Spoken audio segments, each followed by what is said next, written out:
known as the Pearl of the Orient. This moniker reflects the country's rich history of pearl diving and its many remarkable qualities. From its rich culture, beautiful landscape, to its delicious cuisine, this archipelago offers a wealth of activities to satisfy any wanderlust.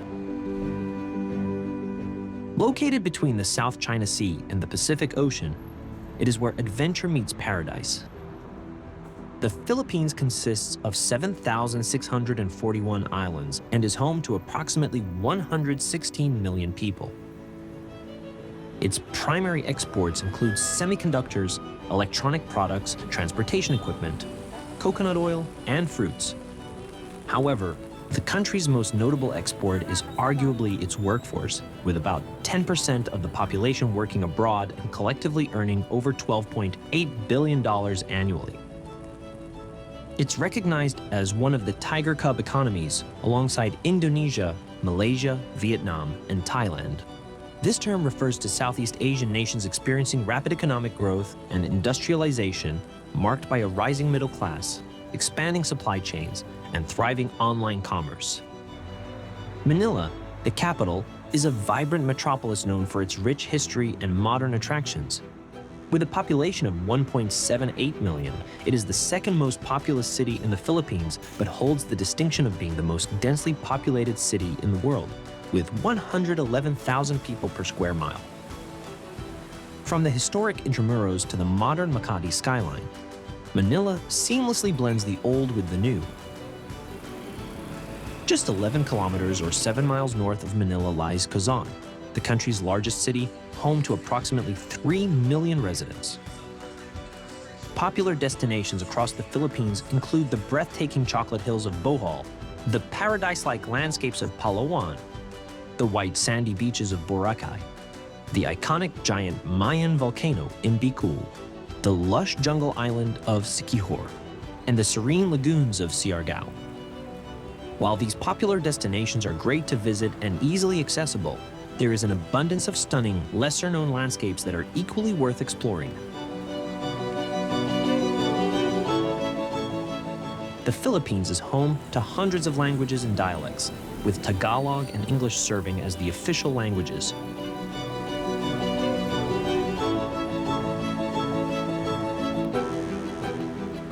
The country is grouped into 18 regions, made up of 82 provinces, which are divided into municipalities and further divided into barangays, which are historically referred to as barrios. Barangays are the smallest administrative division, which refers to a village, district, or ward, while in metro areas they refer to as neighborhoods, suburbs, and boroughs.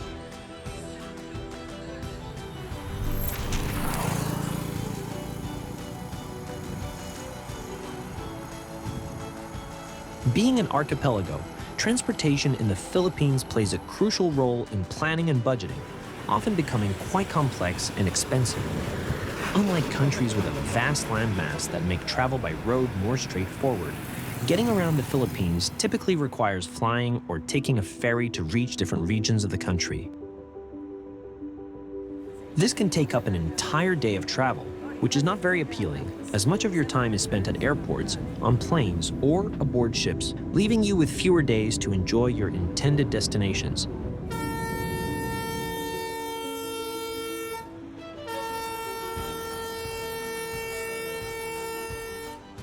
Personally, this is one of the aspects I dislike about traveling to the Philippines, as it consumes a lot of time, money, and effort just to get from one place to another.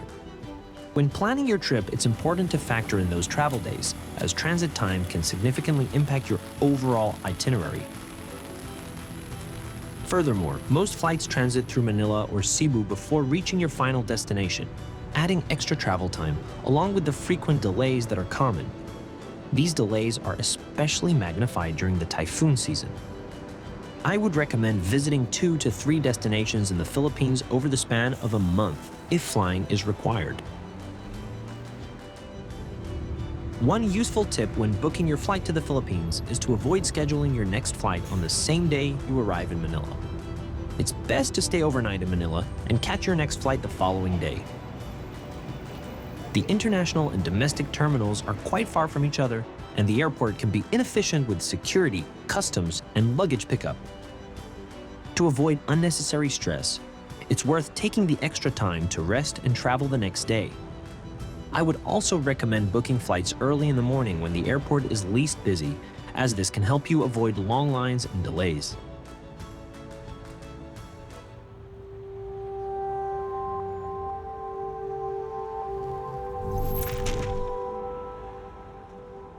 The Philippines is generally a safe destination for foreigners. However, there are certain regions, such as Mindanao in the southern part of the archipelago, where extra caution is advised due to security concerns. Aside from that, visitors should also exercise caution in Manila and Cebu, just as they would in any major city around the world. Use common sense, stay alert, and act responsibly, and you shouldn't encounter any problems.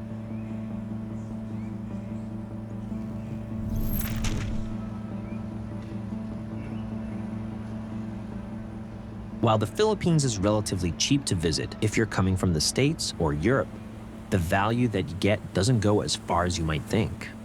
This is true for lodging, food, entertainment, and tours compared to, say, Thailand or Vietnam. Just something to keep in mind so you're not caught off guard when you arrive in the country. The currency of the Philippines is the Philippine peso. I recommend waiting to exchange your currency until you're in the country, as the exchange rate is likely to be better.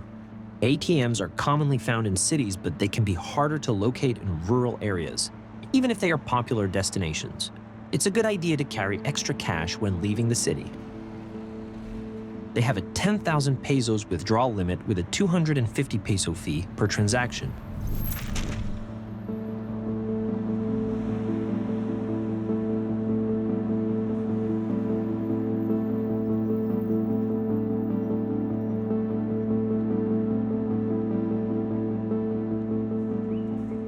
While budget-friendly accommodation is easy to find in countries like Vietnam, Malaysia, and Thailand, in the Philippines, you'll need to do a bit more research and dig deeper to discover the best deals.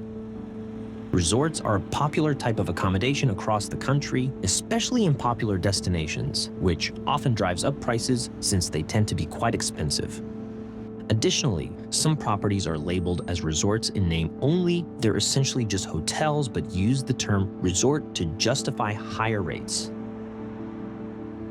Resorts aren't really my preferred type of lodging since I rarely make full use of their benefits and amenities when I stay at one. I usually avoid them unless they're the only option available or the view makes the cost worthwhile. However, you may inevitably end up staying at a resort, either because they're the only accommodation in the area or because other options are fully booked. I recommend taking the time to research and book accommodations in advance, as we encounter difficulties finding places to stay in certain locations due to limited vacancies. That said, if you love staying at resorts and enjoying the comfort they offer, the Philippines is an ideal destination. With countless options and stunning views throughout the archipelago, it's a paradise for resort enthusiasts.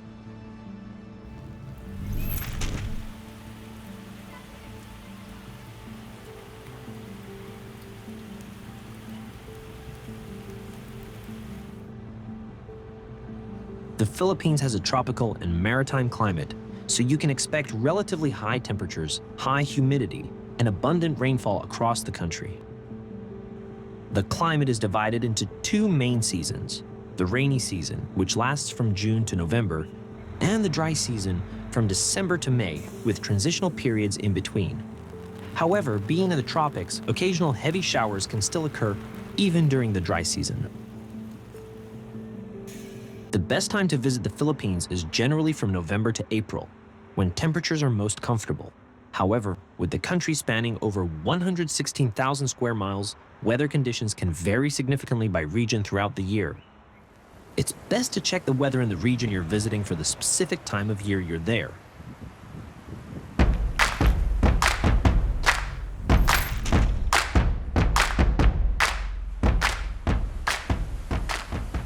Filipino cuisine is a blend of diverse influences, including Chinese, Spanish, Malay, and neighboring cultures, with international dining options also widely available in cities like Manila, Cebu, and Puerto Princesa. The Philippines was part of the prehistoric Austronesian expansion, which began in Taiwan and spread as far as Madagascar, New Zealand, and some theorize even Hawaii and parts of the western US coast. This migration brought with it traditions, culture, and food that would ultimately evolve into what Filipino cuisine is today. While iconic dishes like lumpia, chicken adobo, pancit, lechon, and sinigang are well known, they only scratch the surface of the rich and diverse Filipino culinary culture. For example, there's a significant Vietnamese community in Palawan that immigrated during the Vietnam War, and as a result, dishes like pho can be found throughout the island, some of which are infused with Filipino flavors. The best course of action is trying as many dishes available to you in the region you're visiting.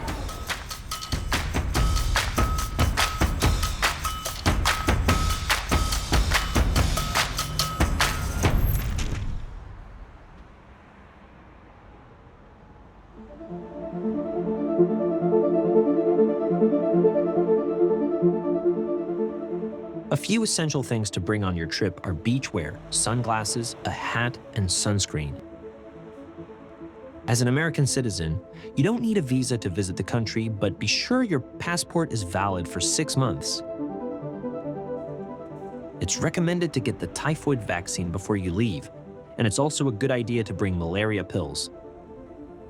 The prevalent diseases in the country are TB, dengue, measles, Zika, malaria, and polio. Tap water is not potable, but bottled water and beverages are generally safe, although you should be aware that many restaurants and hotels serve tap water unless bottled water is specifically requested. The country uses Type A, B, and C plugs for power, with a standard voltage of 220 volts and a frequency of 60 hertz. As for drones, you are allowed to bring them. I didn't have any issues flying throughout our visit. Just make sure to follow local drone laws and the following. Only fly during the day and in good weather. Do not let the drone outside of your visual line of sight. Do not fly over populated areas such as schools or marketplaces. Don't fly higher than 400 feet above ground level. Don't fly closer than 10 kilometers or 6 miles from airports. And don't fly near emergencies such as fires. This isn't an exhaustive list. Use common sense anytime you're flying. I recommend taking a drone pilot course and getting your license in your home country, as it will greatly help you become more aware of certain things you may not be privy to. On this trip, I took my mom back to the Philippines, where she reunited with family and friends she hadn't seen in a long time. We traveled in November and stayed until mid-December. Places we visited are Manila, Cavite, Taal, Legazpi, our home island of Catanduanes, and Palawan.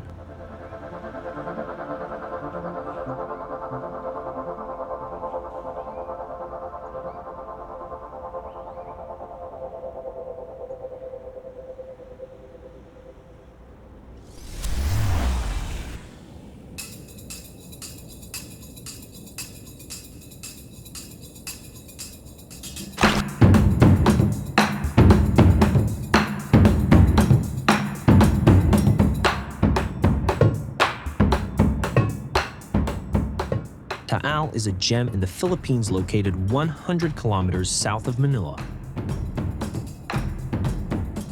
Its centerpiece, Taal Volcano, hold a very unique characteristic.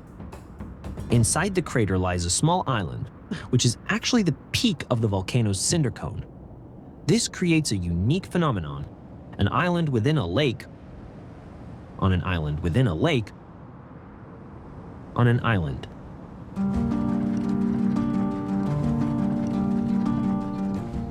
The gateway to this volcano is the Highlands of Taytay. Here, one can witness its beauty from afar while enjoying activities of Ridge Park, an amusement park and resort situated on top of a plateau.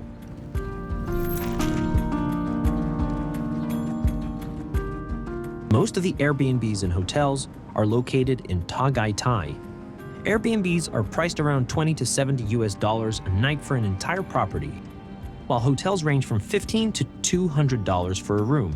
Resorts can be found in the highlands, but there are many along the coastline of the lake. They range from $25 to $400 a night. We launched from Island Dreamer Resort, which was a decent spot. During our visit, it was still under construction, so there wasn't much to do besides eating and taking a boat tour. However, the view was great since it sits right by the lake. Overall, the resort was decent at best. There were quite a few additional fees, bringing the total to around $177 for 6 people, about $30 per person. This covered meals, the boat tour, entrance fee, access to the second floor terrace, and more. Since this was a spontaneous day trip with family after arriving in Cavite, I didn't research the area beforehand. Otherwise, I would have picked a better spot, one that matched more of the price tag. That said, we had a great time, and the boat tour was definitely the highlight.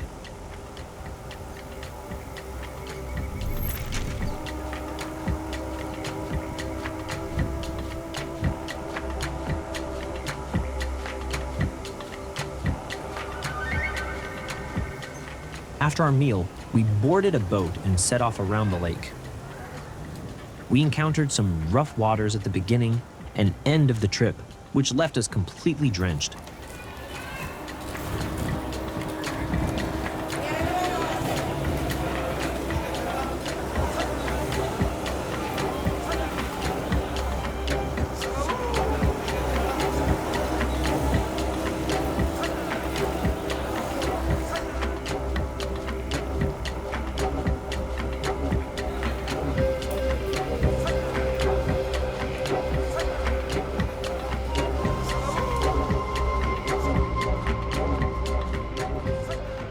If you want to stay dry, I'd recommend sitting further back in the boat. Be sure to bring a change of clothes, sunglasses, a hat, sunscreen, and long sleeves for protection from the sun. The boat ride lasts between 2 to 5 hours, with stops along the way.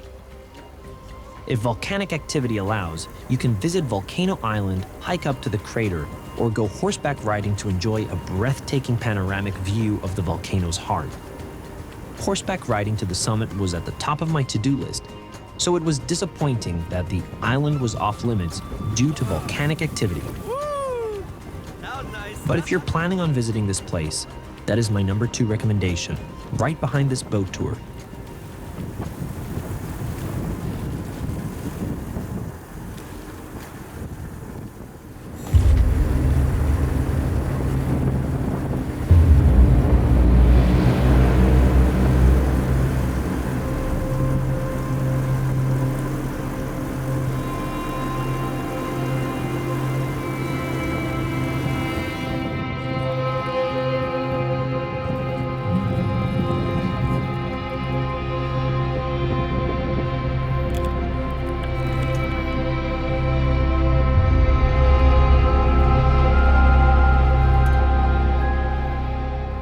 Taal volcano has a long and storied history of eruptions.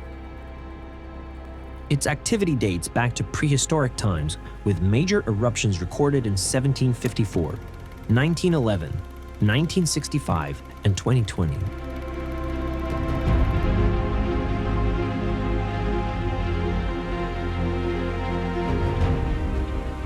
Despite being one of the world's smallest active volcanoes, standing at just 311 meters in elevation, its size is deceiving. Taal is among the most active and potentially dangerous volcanoes on Earth. With 38 recorded eruptions between 1572 and 2024, it has been responsible for an estimated 5,000 to 6,000 fatalities.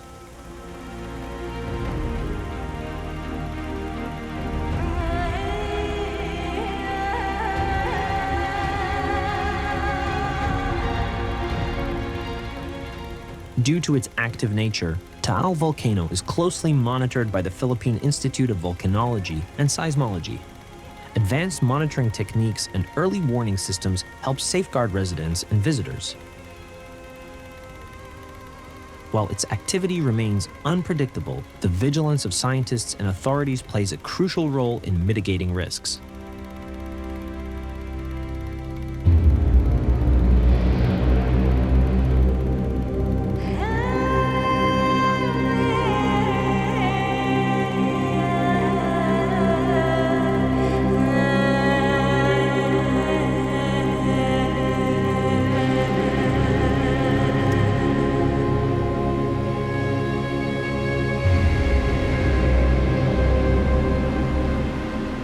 communities around the volcano have adapted to living in the shadow of this active giant. The resilient locals have a deep connection to the land and the lake, with fishing and agriculture being vital parts of their daily lives. The area is also steeped in folklore and traditions, adding a rich cultural layer to the natural beauty of the region.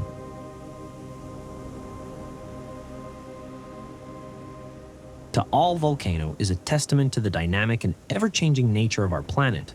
Its beauty, power, and unique geological features make it a must-visit destination for adventurers, nature lovers, and anyone captivated by the wonders of our world.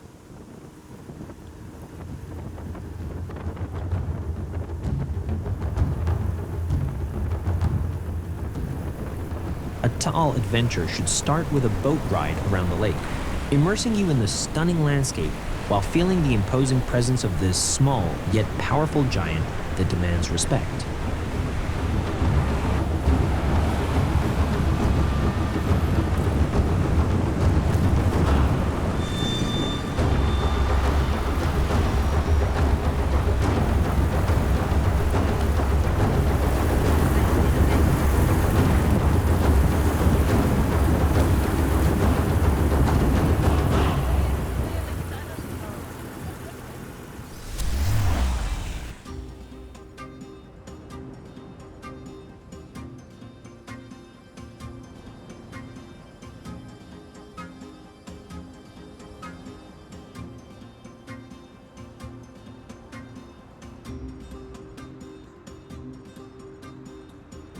Located in the Mimaropa region, this archipelagic province is the crown jewel of the Philippines. Its stunning coastlines, biodiversity, and vibrant culture has captivated travelers around the world. Not only is it renowned for its pristine beaches, crystal clear waters, and underground exploration, it's a prime location for road trips and motorbike adventures. There's also a sizable Vietnamese community on the island. Back in the 70s, many Vietnamese refugees traveled to neighboring countries after the fall of Saigon in 1975, one of them being the Philippines, mainly in Palawan. These refugees then established small eateries and restaurants as a way of living. So if you love Vietnamese food, you can enjoy it here, as well as a fusion between the two countries.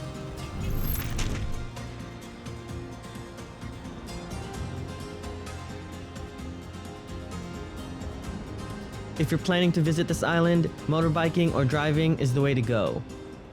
While motorbikes are a common mode of transportation, it's not as common to rent one throughout the country. However, this is not the case in Palawan, as it's quite popular to go on a road trip from Puerto Princesa to El Nido and visit the many attractions and majestic beauty along the way. If you aren't keen on renting a motorbike or car, other modes of transportation are available, such as a bus, private taxi, or trike. Trikes are used for short distances, usually within city limits. They range from 8 to 10 pesos within the city and about 50 to and from the airport. Buses are used for longer distance travel, both within the city as well as reaching anywhere around the island. They start at around 588 pesos or $10 US. Taxis are also used for longer distance travel, but are slightly more expensive. They start at around 880 pesos or $15 US. But you can also find some for $10.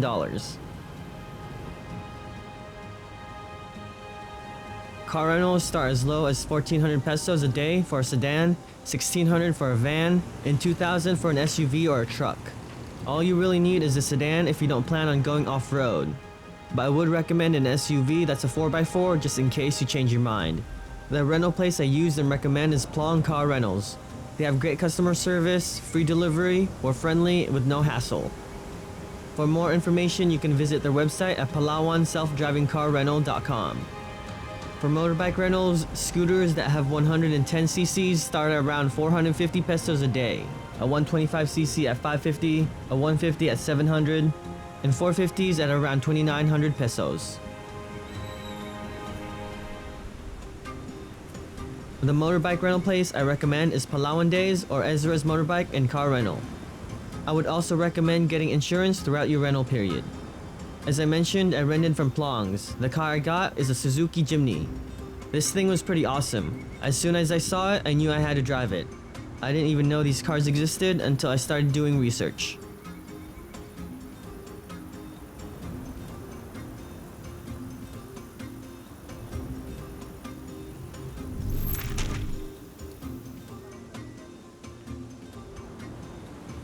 Palawan is quite safe for visitors, particularly from Puerto Princesa northwards. On the other hand, the southern tip of the island near the Sulu Sea in Malaysia is where one should take more caution. There is a risk of potential kidnapping, so exercise caution when planning or heading down south. I'm not saying there's a high probability of being kidnapped, as I met and talked to several people who have looped the entire island of Palawan safely. But since there's a potential risk, it's always best to be extra cautious. With Puerto Princesa and El Nido as prime tourist destinations, pickpocketing and low-level scams can occur. However, we didn't experience any of that throughout our visit. Overall, I would rank our visit quite safe. We didn't run into any problems or scams. I would, however, be cautious of the traffic. Like most Southeast Asian countries, the traffic is frenetic. So if you aren't used to that, that's one thing you should be aware of. And most likely the biggest thing that you have to worry about.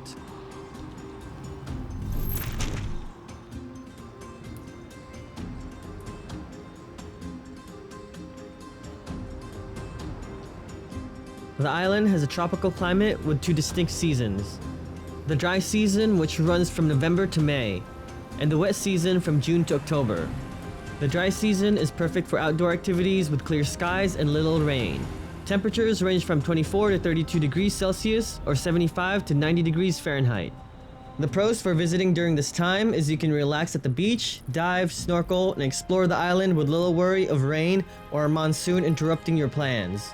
The cons, however, are higher airfares and hotel prices. It's also the busiest period of the year. Popular spots can and will get overcrowded. Not to mention the heat and humidity is at its height. During the wet season, expect there to be brief showers with intermittent sunshine throughout the day. The temperature is still warm, ranging from 21 to 29 Celsius or 70 to 85 Fahrenheit, but not nearly as bad as when it peaks during the dry season. The pros for going during the wet season are fewer crowds, less expensive travel, and accommodation. The cons is the rain and the overall weather, which can interrupt outdoor activities, tours, as well as flights. We went at the beginning of December, which saw sunny skies and occasional showers. The heat and humidity wasn't as bad as expected, but probably because the dry season just started. I would recommend going in between seasons, particularly in November, when it isn't too hot or too rainy.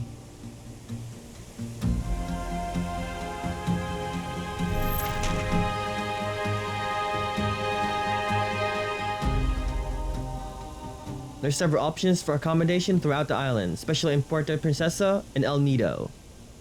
They range from luxurious 5-star resorts to humble beach bungalows, hotels, and Airbnbs that are budget-friendly. The cost of accommodation will depend on the location and type. Airbnbs can cost as little as $15 a night, as well as guest houses and homestays. Hotels as little as $35 a night. A dorm at a hostel can be as low as $15, and a private room as low as $25 a night. And resorts at around $120 and up. During the peak season, these prices will be inflated and availability may be limited. Therefore, it's advisable to book your accommodation in advance. We had an issue finding accommodation in El Nido when we arrived in November. The places we wanted to stay at were already booked up, so it's definitely worth reserving ahead of time.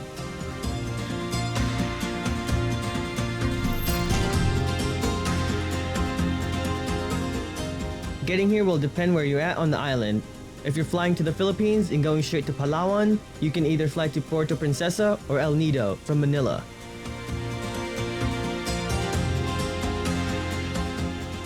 Once you arrive in Manila, I would suggest staying the night and taking a flight the next morning. That way you aren't rushing to your connecting flight. As mentioned before, Ninoy Aquino Airport is by far the worst airport I've been to. It's highly inefficient, so take that into consideration. I usually arrive at the airport 1 to 2 hours in advance, but for Manila, I would suggest arriving 3 to 4 hours. It's usually that bad. If you're already in the country, you're either gonna first make your way to Manila or Cebu before catching your connecting flight to PPS or El Nido. There are 2 main airlines in the country: Philippines Airlines, which is the international carrier, and Cebu Pacific, which is the domestic. There are also flights available with other carriers such as AirAsia and Swift Air.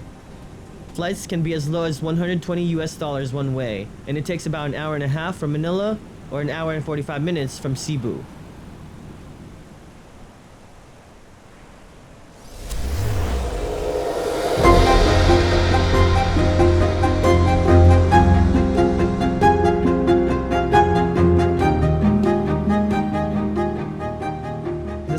is endowed with rich natural resources and highly diverse flora and fauna, found both in land and sea.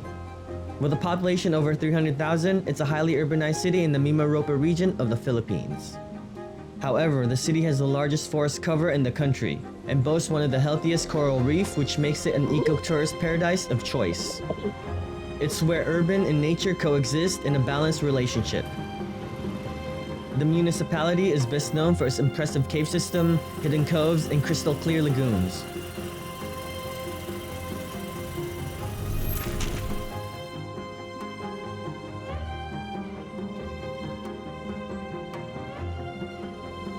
We stayed at 4 places while in the city, 2 Airbnbs and 2 hotels. The first one was somewhat near the center of town, but far enough where it was quiet. Staying here cost $45 a night, which is around the average of what you'll find for Airbnbs. The communication was great, the staff was helpful and friendly, there's free parking in the next building over, and they also offered tours. This place was nice, clean, and had 2 bedrooms, 2 bathrooms, a balcony, and was at the top of a 4-story building. It also had a full kitchen, one inside the condo as well as outside, but didn't have a washer or laundry service. Fortunately, there's one nearby. There are 2 other rooms available, one on the 2nd floor and the 3rd. The only downside to this place is if your room is up top, there's no elevators, so if you have a lot of luggage, you have to carry each one up the stairs. Otherwise, this place is great. I would recommend this place for people that want more of a quiet atmosphere.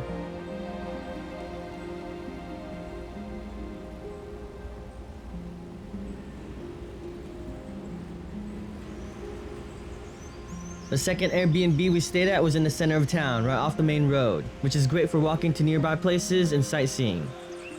Joanne's place cost $65 a night, and it's well worth it. It's my favorite one that we stayed at in Puerto Princesa. This Airbnb was even better than the first one. It's larger, and you get the entire 2-story property. While this place is on the main road, it's easy to miss. The driveway is narrow and unassuming. It took us about 15 minutes to find this place. I eventually parked the car and walked to find it, because I kept missing it when driving by. The interior was clean, a full kitchen and living room on the 1st floor with comfortable sofas and a TV. This place was well furnished and decked out. The AC was also nice and powerful. The kitchen has 3 stovetops, an exhaust, utensils and Tupperware, a fridge, sink, water dispenser, microwave, and a large table. There's 3 bathrooms, one on the 1st floor and 2 on the 2nd. One of them being that door on the left, and this one being the bathroom on the 2nd floor. This property has 2 bedrooms with 3 beds, both located on the 2nd floor. The master bedroom has a queen-size bed and a walk-in closet. And the other room has 2 bunk beds. Both rooms have a bathroom, AC unit, and a fan. This place also has Wi-Fi, a washer, barbecue grill, iron, safe, smoke detector, first aid kit, a fire extinguisher, as well as free parking on premises, though the parking spot is quite cramped. Again, this was my favorite accommodation that we stayed at in the city. I would recommend this place to anyone, and I would stay here again. While this place is situated in the center of town, the property is quite hidden, being situated in a small courtyard, so you do get a little bit of peace and quiet.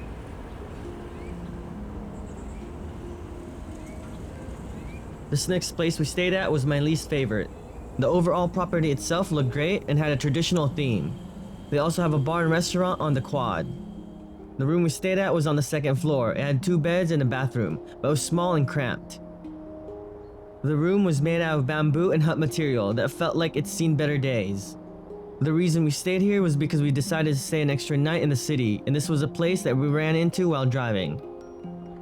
Overall, this place was okay, and it was cheap at $23 a night. There really isn't anything wrong with this place, but just personal preference.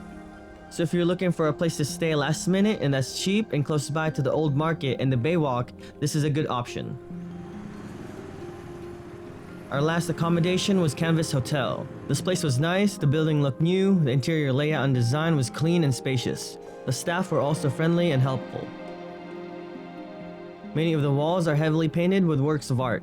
Each floor has a different story through vibrant murals depicting Palawan's culture, nature, and mythology. The room is impeccable. It's well furnished, decorated, and thoughtfully designed.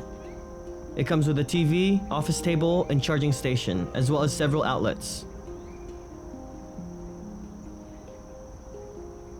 The bathroom is also nicely done. The toilet and shower were separated and had good plumbing with running hot water. The property also has a nice courtyard with a swimming pool and a place to hang out. We unfortunately didn't take a dip in the pool, which I low-key regret, but it was just too hot outside. But I can see myself staying here again, so there's always next time. Their dining area is also nice and spacious. Your stay also comes with a complimentary breakfast buffet, and the options were delicious. The airport is also located right across the street, so if you have a flight to catch the next morning, this is a great option. This was my second favorite accommodation in Puerto Princesa, and I recommend this place to anyone, so make sure to check it out if you're in the area. Rooms here start at $60 a night and is worth it. You can find more information on their website at canvasboutiquehotel.com.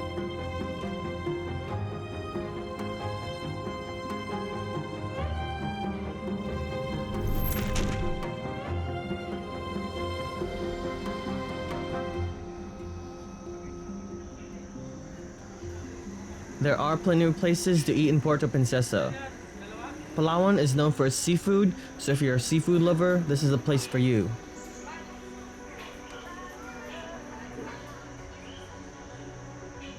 If you're looking for food while exploring, make sure to check out the Old Market. This place is a giant wet market with shops, vendors, and street food scattered throughout. I love these places and always go out of my way to visit them. It's not only a mecca for food, but also street photography. This place is a vibe. Just make sure to have an umbrella or cover up if you're planning to explore this place midday. The heat and humidity gets intense.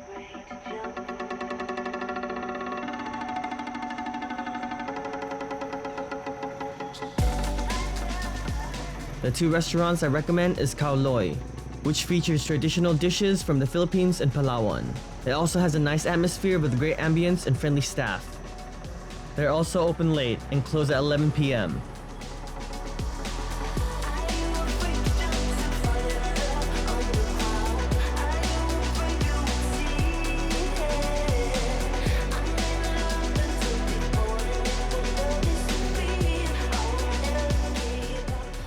The other place I recommend is San's Japanese restaurant right across the street.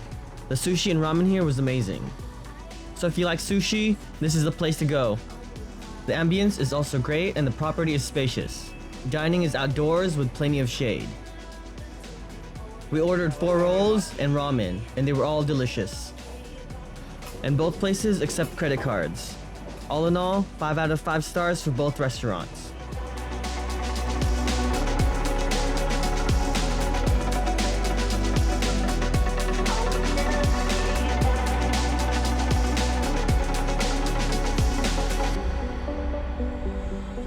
A popular fast food joint in the Philippines is Jollibee, so make sure to try that as well.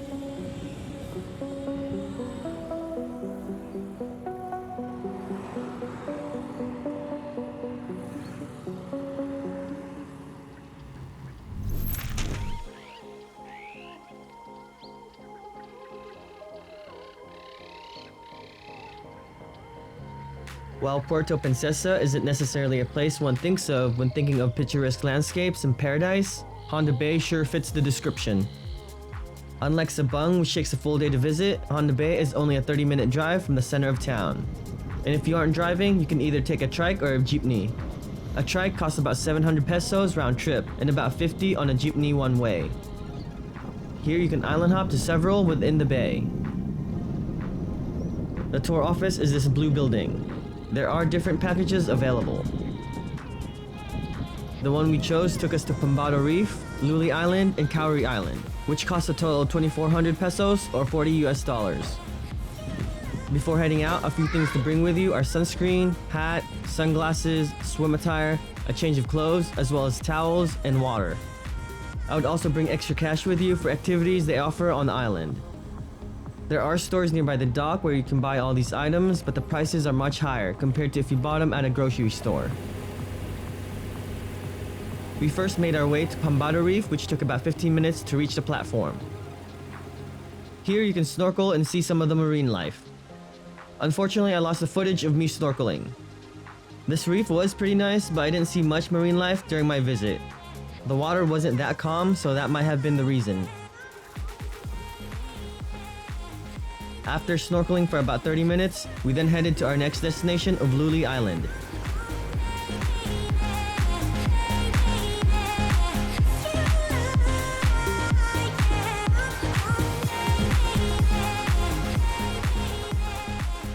Luli Island is great for swimming, sunbathing, snorkeling, and taking a stroll on the beach. The name comes from a combination of two Tagalog phrases, Lulubog, which translates to it will sink, and Lilitaw, which translates to it will appear, as the island is known for disappearing and reappearing with the tides. I was surprised how empty this island was when we got here. It was just the two of us, the crew, and about a handful of other guests. So if you're looking for peace and quiet on the beach, this is the place to be. There's also a restaurant that serves food and drinks.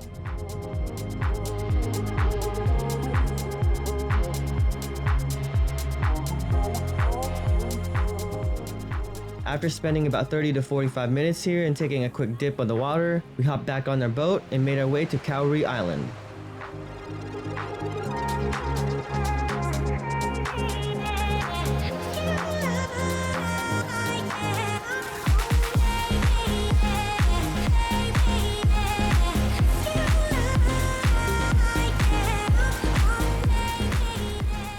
This being our last stop, we spent more of our time here. It's the largest island on our tour and has several activities available, including riding a banana boat, kayaking, jet skiing, massages, volleyball, and other marine activities. With its scenery, this island is the epitome of what you imagine an island paradise would be. It's clean, spacious, great food, mellow vibes, plenty of shade, and great hospitality. So if you're visiting Honda Bay, make sure to visit this island. Cowrie Island also has a dedicated restaurant and bar that serves home-cooked meals with an option for a buffet. The dish we ate was sweet and sour salmon and barbecue chicken with a side of rice. The food was excellent. It tasted delicious, fresh, well cooked, and I had no complaints. Overall, this experience was great. It's a lesser known destination compared to Sabang or El Nido, but it's well worth it. The only thing I slightly regret is not exploring the island more and walking to the backside. So if you're heading here, that's what I would recommend doing. This tour takes about half to an entire day to complete, depending on how many islands you hop and how long you stay at each island. After lunch, we relaxed a little bit, enjoyed the scenery, took a little dip before heading back to the wharf.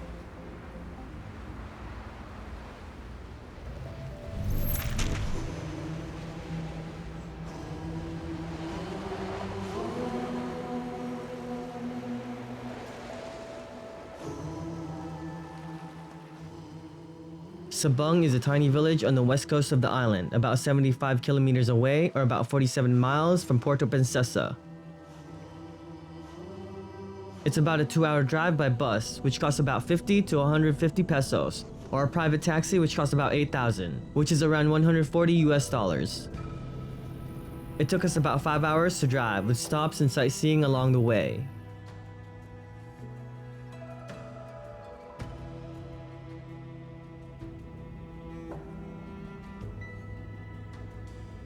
Again, the most popular thing to do here is go to the underground river. Once you get into town, make your way to the pier where you can park your car across the street. You can then buy tickets at the ticket office located right on the pier. You can either join a group or go on a private tour. Once you get your tickets, you'll then wait before boarding a boat to the underground river, which takes about 20 minutes to get to.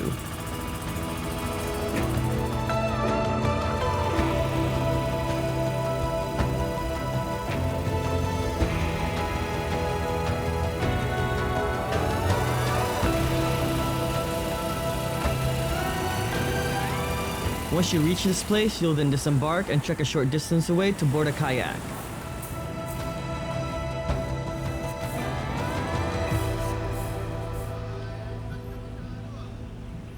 You'll then get on a kayak to be paddled into the underground river.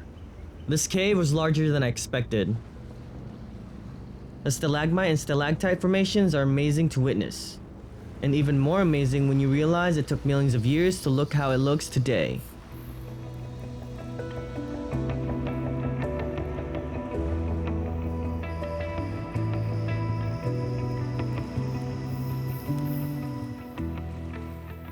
The passage you go through on the tour is actually only a fraction of the entire river network, which totals about 8 kilometers or 5 miles, with more passages being continually discovered. The tour takes about 30 to 45 minutes to complete and is well worth it depending on when you go. Luckily, there were barely any tourists during our visit, but it does become a tourist trap during the high season, especially during midday. I would advise going early in the morning or later in the evening when we went.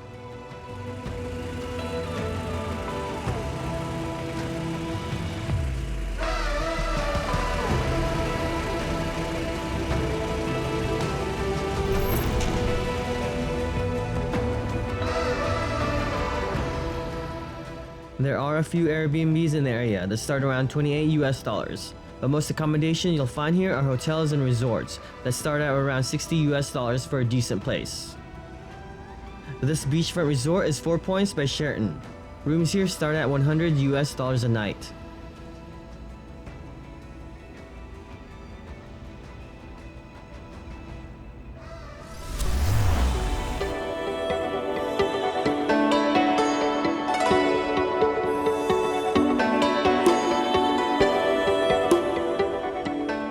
This lesser-known beauty of Palawan is home to the longest beach in the Philippines, at precisely 14.7 kilometers or 0.62 miles long.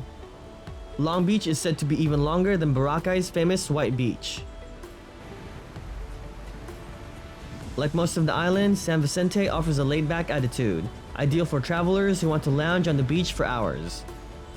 This region, however, feels more secluded than the rest of the island, separated by lush green mountains. It's roughly halfway from Puerto Princesa and El Nido on the western shores of the island.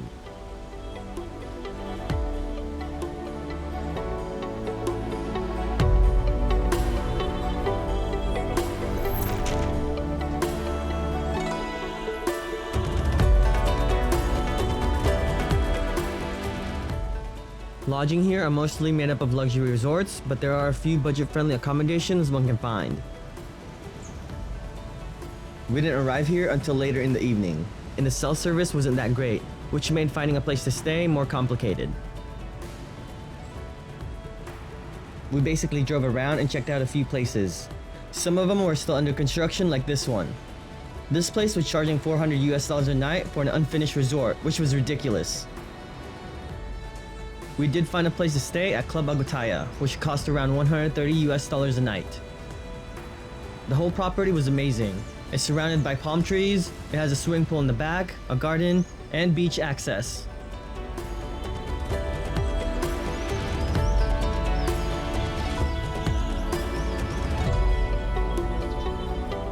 The main building itself is also nice. The interior layout is spacious with an aura of paradise. The rooms were clean, it comes with a TV, Wi-Fi, a nice bathroom, and running hot water. The staff and service were also friendly. They also have a dedicated restaurant in the back. The atmosphere of this place was pretty mellow, and since there weren't that many guests while we were staying here, we pretty much had the whole place to ourselves. We only saw about 4 other groups that were staying here.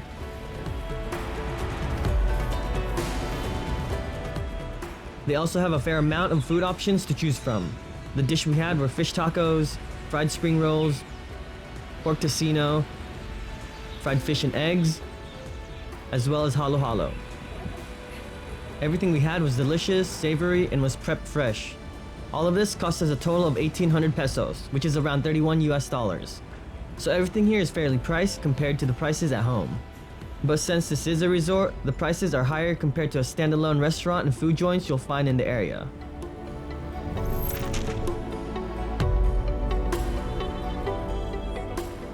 The main activity we did here was renting a sidecar and exploring the area. We were trying to make it to Bato ni Ningning, which is a large boulder on top of a vantage point overlooking the entire coastline. But the road to get there started getting pretty rough and we ended up not making it to the viewpoint. It's difficult to tell in the footage, but the terrain was pretty uneven and strenuous at times.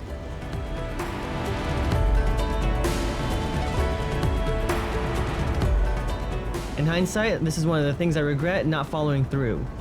If you are heading to San Vicente, Bato is one of the places I would recommend checking out. We were riding this direction for about a couple of hours, stopping and going every time we saw something interesting.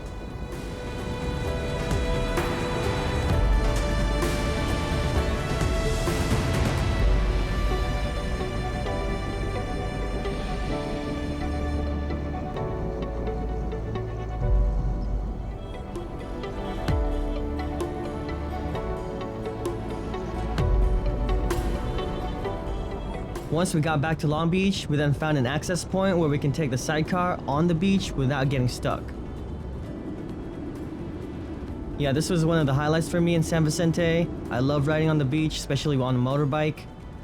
So yeah, this was pretty fun. I did do some donuts while I was here, which was pretty fun. I also wanted to fly the chair, which is a maneuver where you get the sidecar wheel up in the air, but I wasn't able to do it. It's a pretty simple trick to do. Whichever side the bucket or the cart is on, turn that direction, and because of centrifugal forces, the bucket will start to lift off the ground, but I wasn't able to do it. Maybe because it was the sand and there was too much traction, but I wasn't able to get it up. Next time, I'll probably try on the pavement.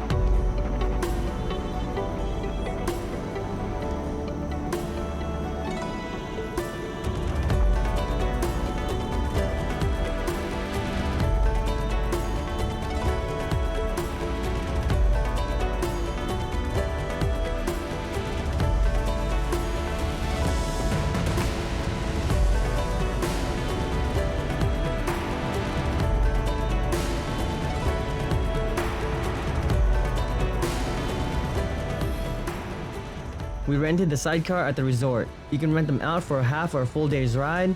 The cost for renting is about $25 for a full day and is well worth it. They're all 125 Honda scooters with a Euro bucket attached to it. I love sidecars and I've been wanting to ride one in this country, so it was a happy accident that we found one in San Vicente. The handling was pretty nice. It is a sidecar, so it's pretty wonky, and if it's your first time riding one, there's a short learning curve to it, like leaning on turns.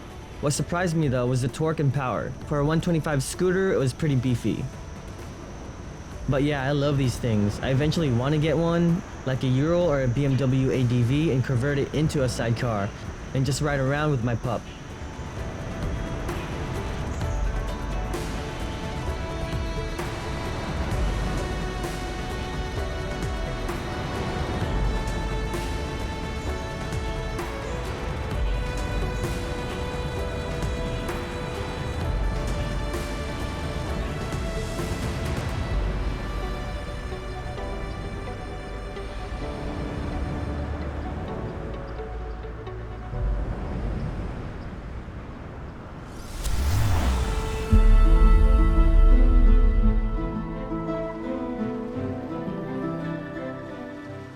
Roxas is a coastal town with a population of 65,000. It takes about 2 to 4 hours by bus from Puerto Princesa and is a good stopping point for people who want to take a break from their journey to El Nido.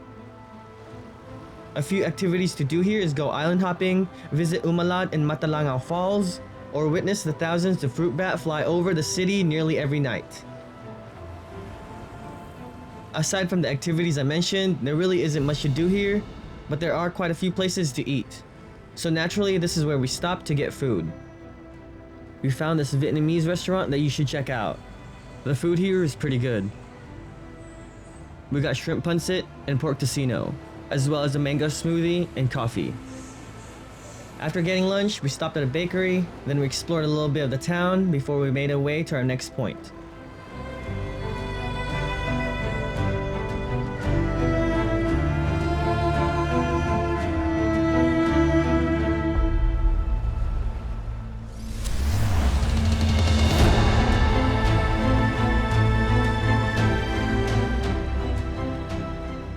Taytay is another town located on the eastern shores of the island. It has a population of 88,000 but felt even more smaller than Roxas. It's located 67 kilometers or 42 miles south of El Nido. It takes about 2 to 3 hours to reach El Nido from here, and is another option to stay the night before making your way there if you're already past Roxas. In the port town of Taytay, you'll find the historic fort of Santa Isabel, a testament to the town's storied past. The fort served as a defensive stronghold against Muslim raiders and was named in honor of Isabella II of Spain. It was originally completed in 1667 as a wooden structure. It was then reconstructed in 1748 by the Spanish using coral limestones.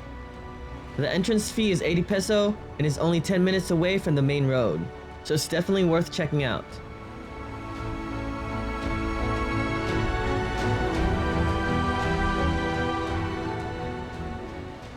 Just down the road is a pier, and in the distance you'll see a large sign of the town perched up on a hill. Interestingly, the name Taytay comes from Taytayan, meaning a wooden or bamboo walkway that once connected nearby coastal areas. This quaint town is also a popular stop for activities like shipwreck diving and dolphin watching. We stayed here for about 30 to 45 minutes before we went on our way.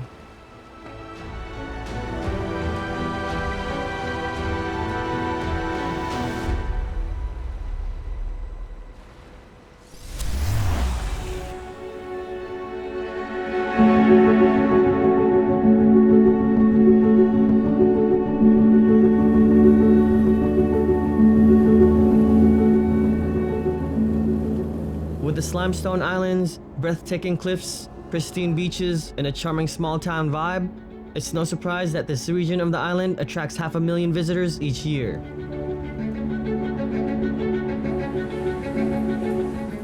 El Nido is generally a safe destination, but like most tourist hotspots, petty crimes such as pickpocketing and scams can occur. However, during our visit, we didn't encounter any issues and felt completely safe walking around both during the day and night. The locals and foreigners that I encountered were all friendly.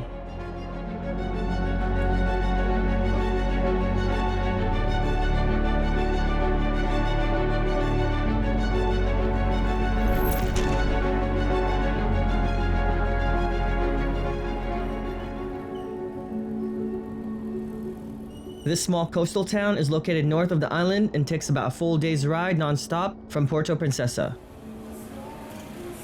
The primary modes of transportation here are walking or riding a trike.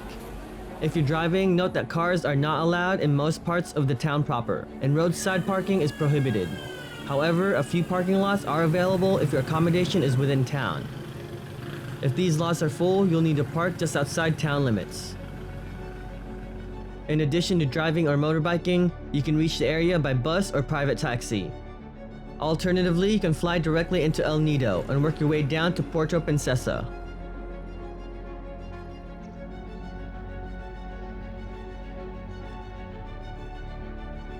The journey between El Nido and Puerto Princesa is scenic, with plenty of vegetation, lush forests, coastal passages, wide open fields, beaches, and interesting sights.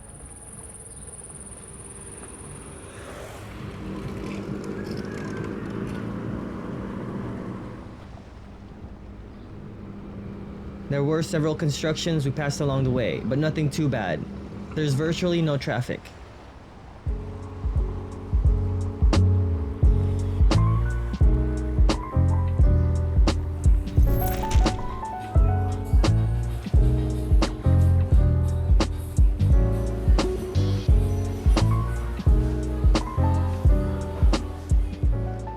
While this is a small coastal town, there isn't a shortage of places to eat. From grilled fish, prawns, squid, and crab, there are plenty of seafood dishes served in many different ways. So if you're a seafood lover, this place won't disappoint. Everything is prepped, cooked, and made fresh. And make sure not to miss out on the street food vendors scattered around town.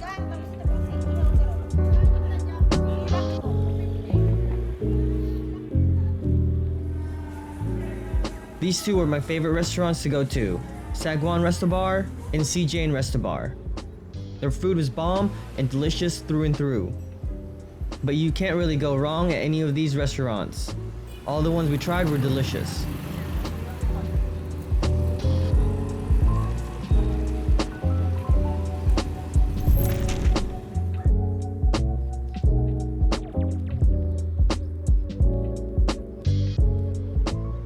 There's a wide variety of accommodations available in El Nido.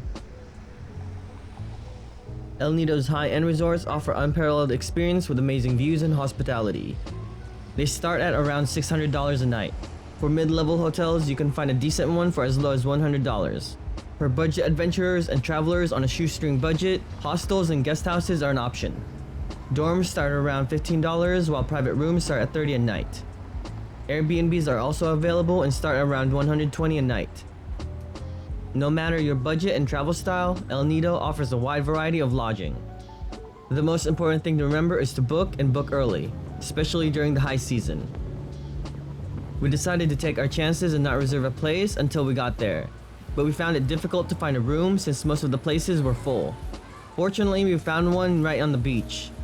This place was pretty basic, but it was in town and it was convenient, so we booked it. This place costs $130 a night and comes with breakfast and beach access.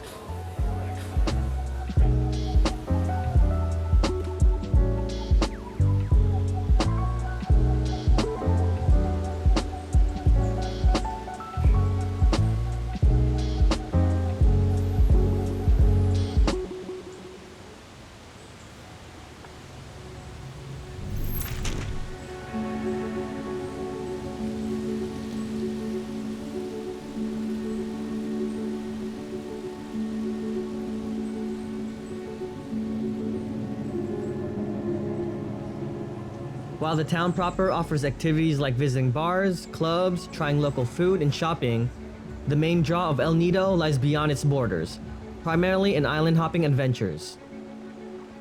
El Nido features 4 main island hopping tours: Tour A, B, C, and D. Joining a group tour costs around $20 US, while a private one with your own boat costs around $200 to $300. Each tour typically takes about an entire day unless you choose to stay overnight at one of the islands. If you plan on experiencing all 4 tours, consider staying for at least 6 days and 5 nights. Use your first day to explore and enjoy the town. Dedicate days 2 through 5 to island hopping, and reserve your final day for either departure or another activity of your choice.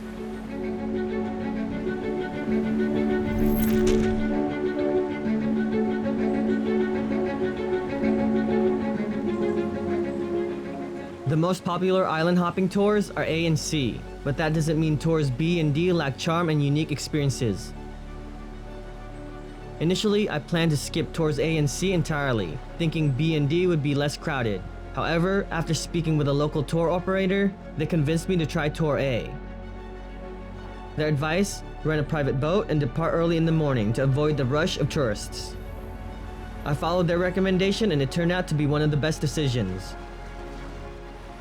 The experience was serene and far more enjoyable without the crowds. If you want to fully savor the beauty of these islands with fewer tourists, I highly recommend this approach. While private tours are more expensive, they're absolutely worth it for the tranquility and exclusivity they provide. A private boat for Tour A for 2 people is about 12,000 pesos, or about $200 US, and takes about 7 hours to complete. Tour A takes you to some of El Nido's most iconic spots, starting with the Big Lagoon, the tour's undeniable highlight. Afterwards, you'll then visit Secret Lagoon, enjoy swimming and snorkeling at Shimizu Island, and end with some relaxation at 7 Commando Beach before returning to El Nido. This tour includes a meal served on the boat, and you can choose your preferred meal when booking. The Big Lagoon stands out as the centerpiece of the experience, and right beside it is a small lagoon. It's a 45-minute boat ride from El Nido. Once you reach it, your boat will anchor at the entrance, and you'll kayak through its shallow waters.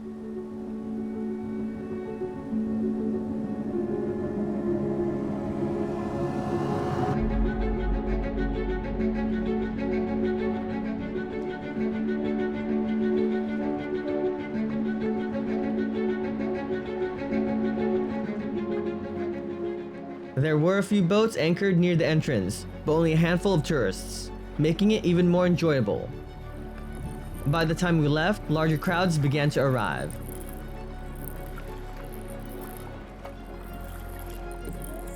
Once you're inside the lagoon, you'll then make your way through a small cave before looping back to the entrance. The weather was nice, the heat was tolerable, and it was partly cloudy. I would bring a hat or an umbrella for protection against the sun.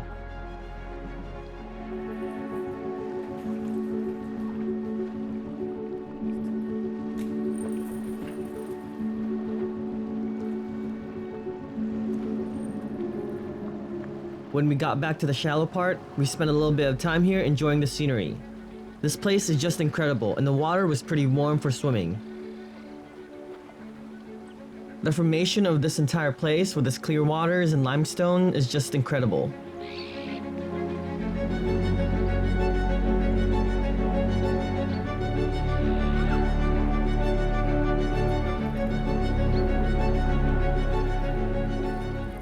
Once we thought we spent enough time here and we saw more tourists coming, we then headed back to the boat.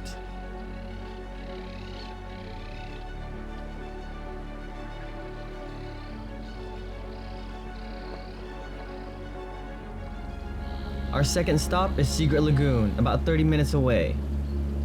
This right here is a resort located near Big Lagoon if you're interested in staying the night and wanting more time to enjoy the island. Once you've anchored near Manilok Island, you'll then have to swim through a small opening to reach Secret Lagoon.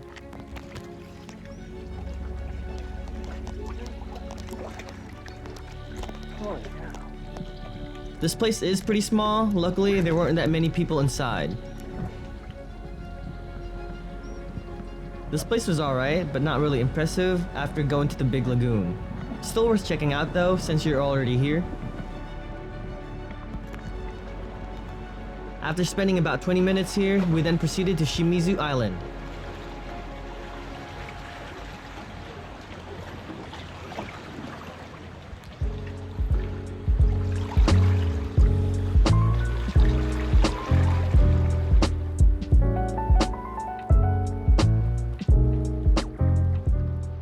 Shimizu Island is where we snorkeled and ate our meal.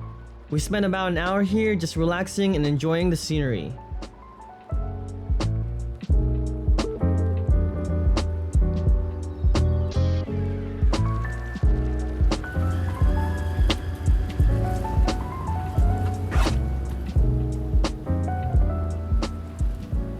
There was only one other boat that was anchored next to us, so we pretty much had the whole place to ourselves.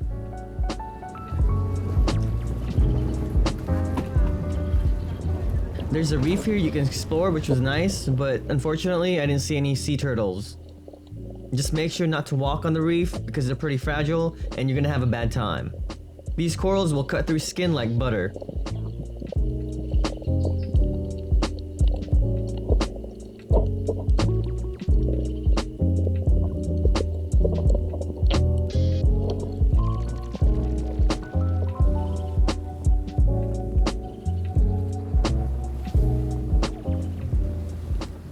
After this place, we made our way to our final stop at 7 Commando Beach.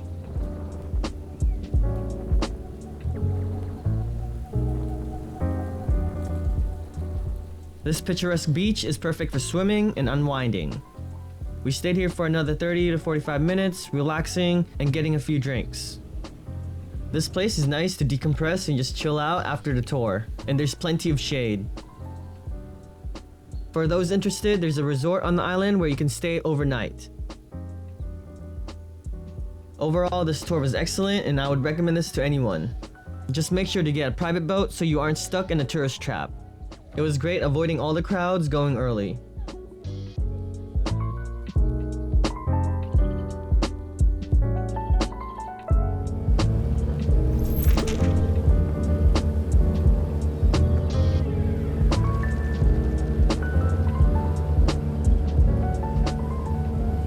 Tour A was the only one we ended up going to on this trip, since we spent more of our time in other parts of the island before arriving in El Nido.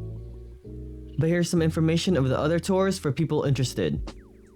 Tour B takes you to Snake Island, also known as Vegan Island, Pinagbuyutan, and Tuluna, Codognon Cove, and a special snorkeling site. A group tour costs 1,300 pesos or 22 US dollars, and private costs 10,000 pesos or 170 US dollars per person. Tour C takes you to Helicopter Island, Matinloc Island, Secret Beach, Star Beach, and Hidden Beach. Group tour costs 1,400 pesos or 24 US dollars.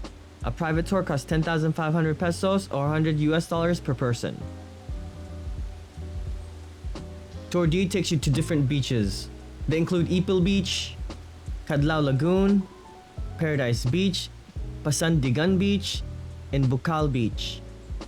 A group tour costs 1,200 pesos or 20 US dollars, and a private one costs 10,000 pesos or 170 US dollars per person. I would only recommend getting a private boat for Tour A and C since they're the most popular. But you really can't go wrong with any of the options. All of them are breathtaking, and they all come with a buffet meal.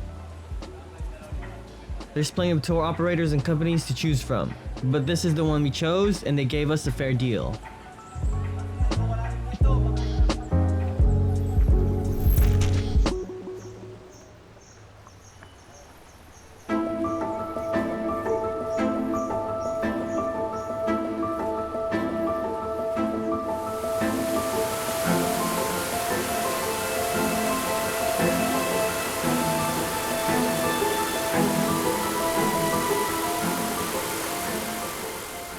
Another activity to add on your list is hiking to Bulalacao Falls.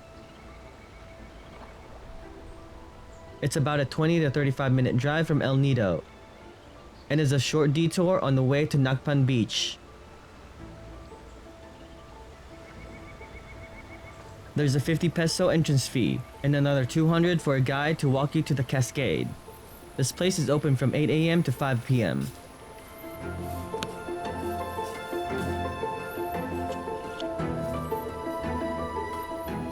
And the hike takes about 30 to 45 minutes on an easy pace walk. It's an easy trail that most can accomplish. You'll cross a few creeks and some inclines, but nothing too extreme. The hike itself was pretty nice and enjoyable. You're surrounded by dense vegetation and it felt like you're in the middle of nowhere, which you pretty much are. This place is popular with locals and is great for families and picnics. If you are planning on picnicking, make sure to get all your food in El Nido as there's no stores nearby. Once you reach the place, there is a picnic table and restrooms.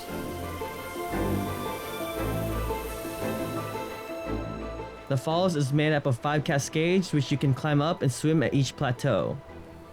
The water here felt nice and refreshing. It's cold at first, but you quickly acclimate to it.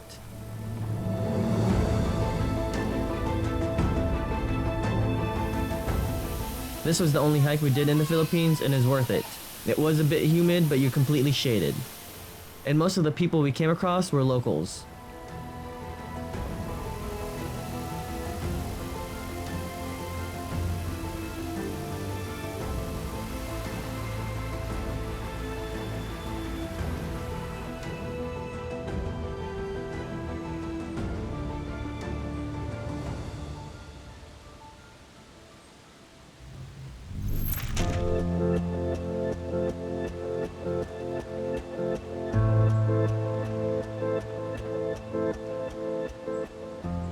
Nacpan Beach is another place to add to your itinerary. It's located approximately 45 minutes away from El Nido. If you're driving, note that some parts of the road aren't paved and it gets muddy at times. This beach is about a 4-kilometer strip of cream-colored sand with crystal clear waters, lined with coconut trees. A perfect place to relax for a couple of days. This powdery paradise was one of the secret getaways for tourists, until the beauty was discovered by many and eventually became one of the most popular spots in El Nido. In 2016, it was voted the world's 10th best beach by users on TripAdvisor. If you want a break from the hustle and bustle of town in El Nido, this is the place to go.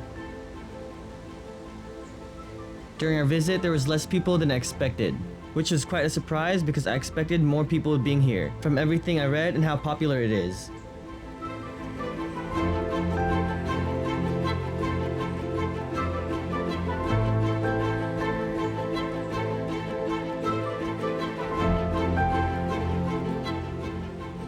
There really isn't much to do here except eat, relax, and be a beach bum. But if you want to experience a pristine beach in person that you'd find in a postcard, this is the place to go. The crystal clear turquoise water with its creamy soft sand is about the best it can get in these parts.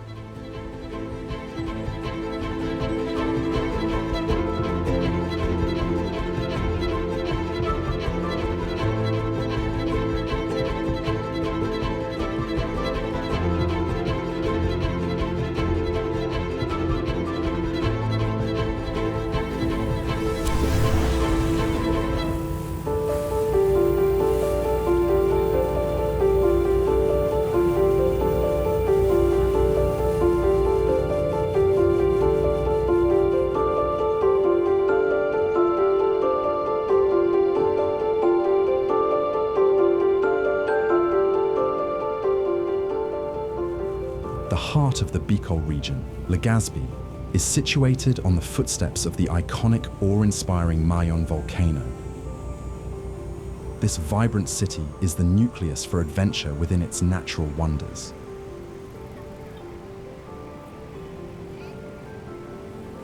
With just above 200,000 people, this capital is the largest city in Bicol, a thriving epicenter for tourism, education, health services, commerce, and transportation.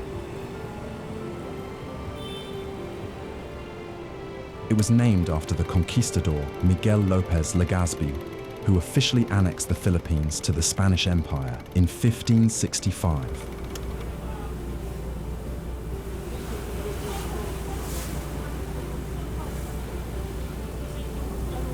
From Manila, one can take a short flight to Daraga Airport before taking a taxi to get to Legazpi.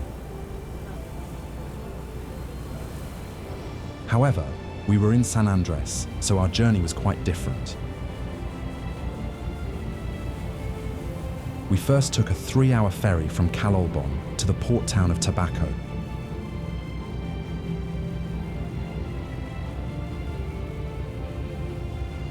There are 4 trips daily from San Andres to Tabaco, the earliest departing at 6:30 a.m. and the last one at 2 p.m. An ordinary fare on the outside deck is 300 pesos, while seats inside with air condition is 400 per person. There are no assigned seating. It is first come, first served basis. For more information, visit municipalityofsanandres.gov.ph or visit the link in the description below.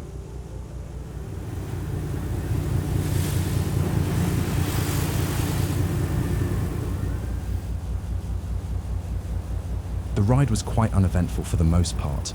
However, a couple of the front AC units stopped working about 3/4 of the way there.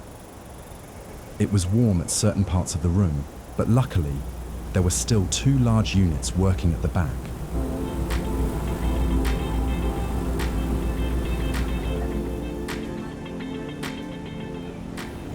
Once we arrived in Tabaco, we hailed a trike to take us to the bus stop.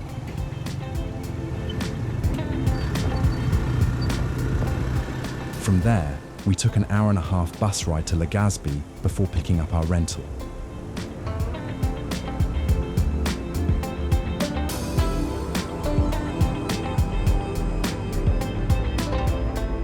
The rental company I booked from is Car for Rent Albay. It is walking distance from the bus station in Legazpi, which made it convenient. But you can also have your rental delivered to you and return it anywhere within the province. The rental building is small and unassuming. You can miss it if you don't know what you're looking for. My rental experience was good overall. However, I did book an SUV about 3 months in advance, and when I got there, the vehicle was not available as it was due for maintenance. I would assume that they forgot about my booking, which wasn't great, and they only had a sedan available at the time. It wasn't a big deal, since it was only going to be my mum, myself, and our relative. But if you are coming with a bigger family, and you do book in advance, make sure to contact them as your date of arrival nears. That way, they remember your booking in case they forget. Besides that, the pickup and drop-off was simple with no hassle. A 4-day rental for a Chevy Tracker SUV totaled to 8,800 Filipino pesos, or around $150. But since I ended up getting a sedan, it was 700 pesos, or $13 less. The car was nice, clean, and looked well kept, and we had no issues during our rental period. So I would recommend this place to anyone interested in renting a vehicle. For more information, you can visit carforrentalbuy.com.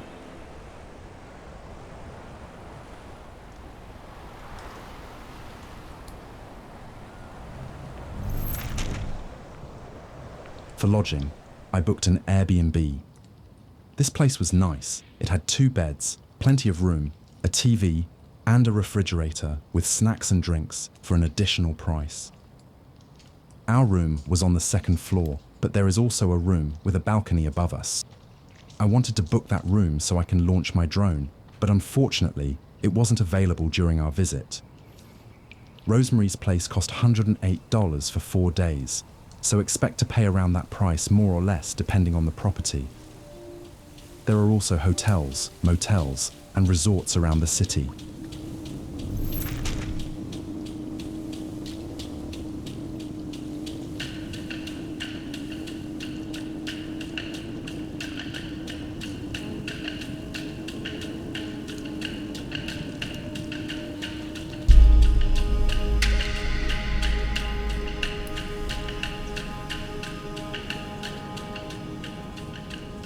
This symmetrical behemoth has an estimated age of 14,000 to 52,000 years. Its first recorded eruption was in 1616 and has erupted more than 50 times in over 500 years. It is renowned for its perfect cone because of its symmetrical conical shape. The height of this giant reaches to 8,081 feet and can be viewed as far as San Andres most of the year. However, it is quite elusive during the rainy season, when clouds and mist blanket this titan from its inhabitants. I would rank Mayon as a hidden gem of the Philippines, as its coastal paradise usually overshadow its volcanic and mountainous counterparts. If you're visiting the country, this is a must visit.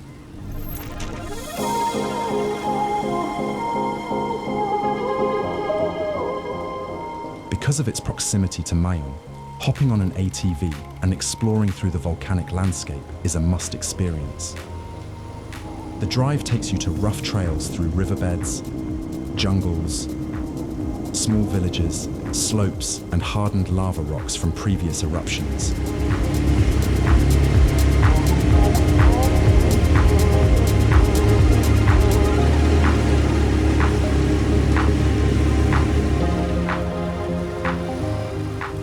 I booked a tour with Mayon SkyDrive. It costs $65 per person, but will depend on which route you take. I wanted to go to all 3 trails, which are the Black Lava, Green Lava, and the Mayon Lava Trail. But unfortunately, the only one open at the time of my visit was the Green Trail. The other 2 were closed off due to volcanic activity. The meetup point is right next to the Cagsawa ruins. You can find more information on bookings in the description below. This tour is well worth the admission.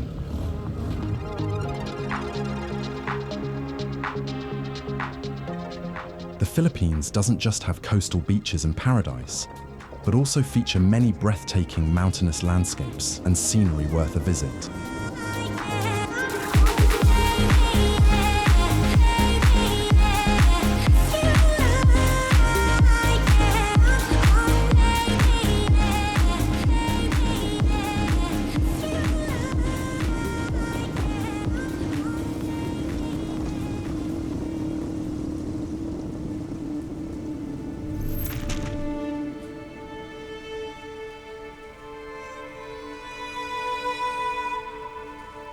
These ruins are all that remain of the Cagsawa Church, a once proud symbol of the town's faith and community.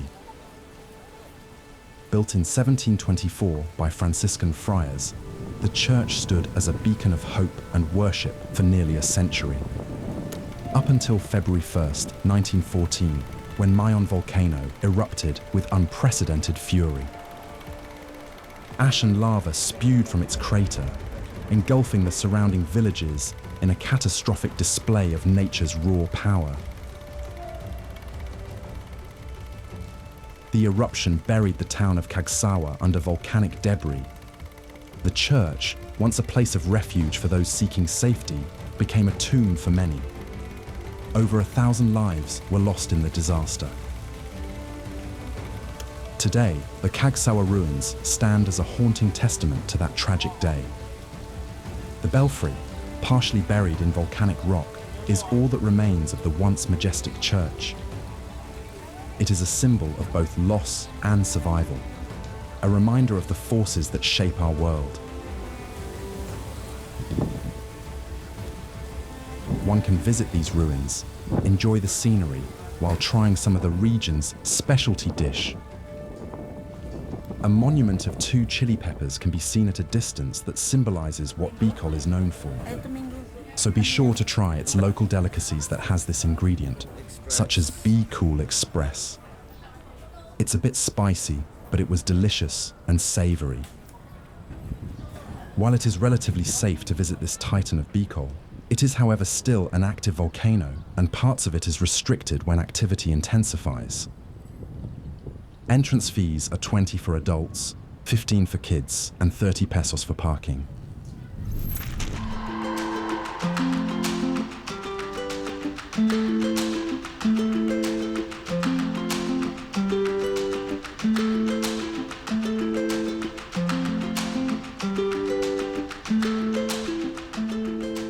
In contrast to the adrenaline-filled adventures, Sumlang Lake is a serene and scenic spot where visitors can paddle bamboo rafts and enjoy a peaceful view of Mayon Volcano.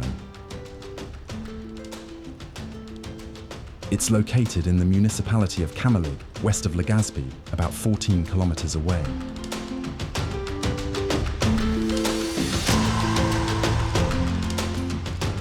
Once an overgrown, neglected area, the lake was transformed through the combined efforts of the local community and government. Kayaking, paddleboarding, and nature walks are just a few of the activities that visitors can enjoy here. And for those looking to simply unwind, the lake's calm atmosphere provides the perfect setting for relaxation. The entrance fee are 100 for adults, 90 for seniors, and 60 for children.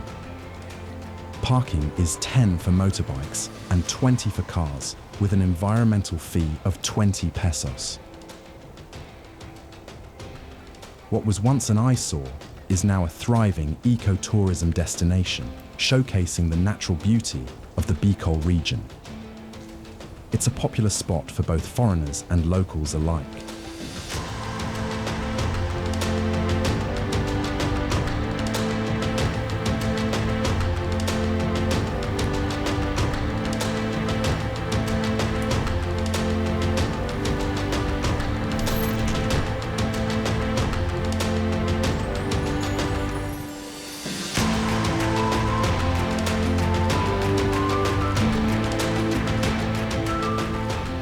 About 4 kilometers away south of Sumlang Lake is Quituinan Hill.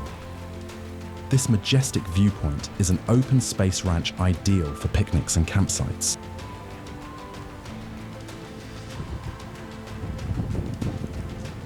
If you are renting a car, this is a nice spot to camp for the night on top of a slope.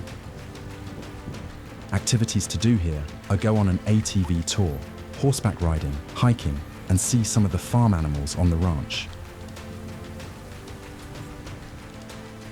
This place is pet-friendly, senior accessible. There are cabins available, as well as toilets, showers, and running water. Next time I'm in the area, this would be a place I would stay.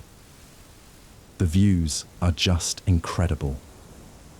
To car camp here is 100 pesos a night. You can find more information at campsites.ph or check the description. Unfortunately, since it was the rainy season, rolling thunderstorms kept on coming throughout the day. and Mayon was hidden during most of our visit. While the rain can get severe at times, luckily they don't last that long. I personally love the rain, so this is my kind of weather. Short bursts of sporadic rainfall that last only a few hours, mild heat and humidity with overcast weather and a hint of sunshine. I'd take this kind of weather over sunny any day.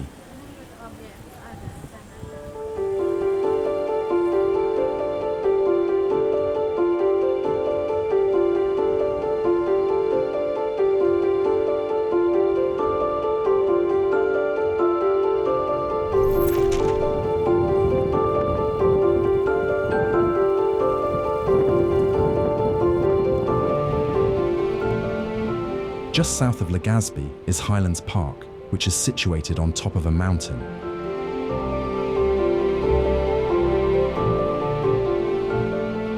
It is an amusement park and recreational area that includes an area with street food and art installations, with a stunning view of Mount Mayon. On certain nights, visitors can enjoy live music. We ended up eating here a second time for lunch since one of my tita joined us in Legazpi.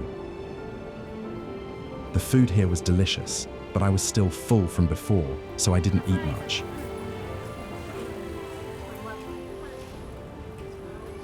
There was this dog that befriended us, so we gave him our leftovers. Street dogs are quite common in the Philippines, and each time I saw one, I really wished I brought Kyoto with me. The entrance fee are 50 for adults, 40 for senior citizens, and 30 pesos for kids under 11. The park is open daily from 9 a.m. to 2 a.m., with weekend being the busiest. It's family friendly, it has a nice view, with delicious food and also a great spot to launch your drone. We only stayed here for a couple of hours, mainly to get food before heading back to our Airbnb. This place is great if you're only staying within the city and are looking for good food with a view of Mayon.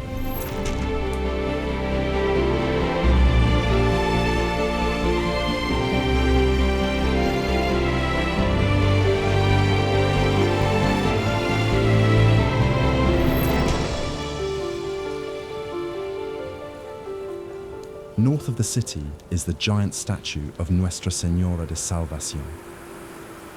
This 49 feet tall monument depicts the Virgin carrying the Christ child in her left arm, while her right grasps a man by the wrist as he is about to fall into a gaping hellmouth.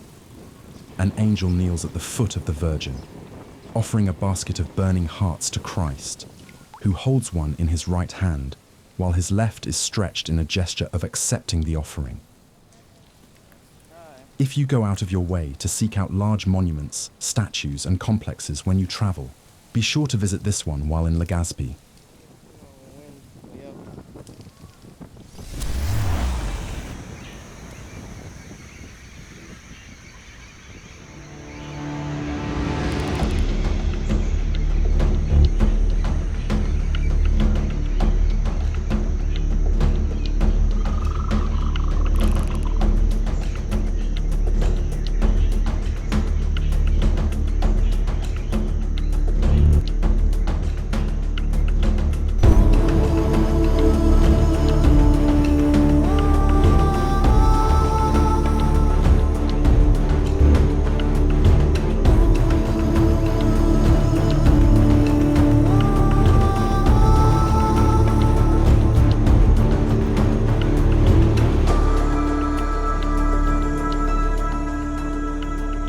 Catanduanes Island, known both as the Happy Island for its scenic views and friendly locals, as well as the land of the howling winds for the many typhoons that strike its path from the Pacific Ocean. It offers stunning landscapes, pristine beaches, and thrilling adventures of an untouched paradise. Located in the Bicol Region of the Philippines, about an hour flight east of Manila, Catanduanes is my home island. It is where I grew up in my early childhood, before my mum and I moved to California when I was 7. It will always have a special place in my heart, as I still remember a few of the memories living here.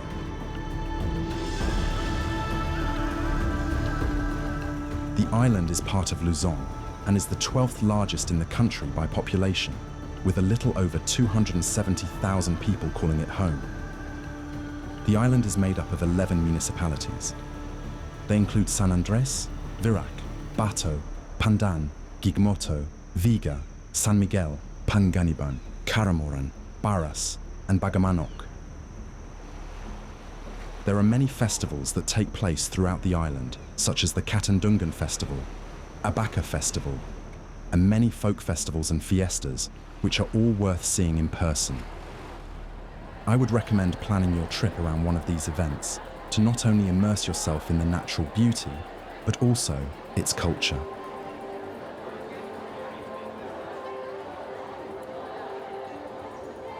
Aside from Tagalog, the predominant language spoken here is Bicol. But like the rest of the country, many speak English, making communication simple.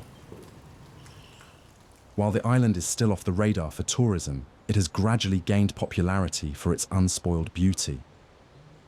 There aren't too many hotels and resorts available throughout the island compared to other popular destinations in the country, but the scenery and serenity sure makes up for it.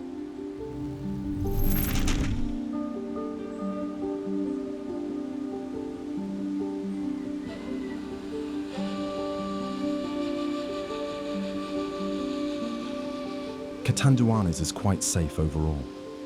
I've traveled to several dangerous places and neighborhoods around the world solo, but here, I never felt like I was in any danger. If you're visiting the island, take your normal precautions, like you would anywhere you're exploring. But in these parts, most travelers explore it trouble-free.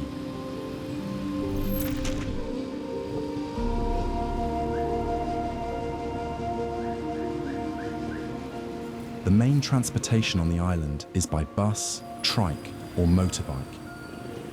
There are no motorbike rentals that I found, which is unfortunate. However, there is a van rental in Virac if you're keen on renting one. Luckily, motorbikes here are cheap, so buying one isn't a problem, as there are many to choose from. I prefer motorbiking parts unknown throughout the world, and this island is one that should be on a bucket list for two-wheel adventurers. However, I didn't have a motorbike at my disposal, and this was a trip with my mum, so we took to the road by car, borrowed from my family.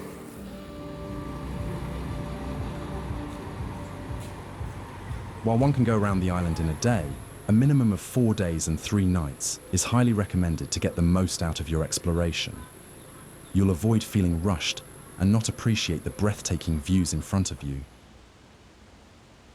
As someone who's motorbiked throughout the country of Vietnam, including the Hai Giang Loop, this cat loop, as I call it, has potential to be a great motorbike tourism destination.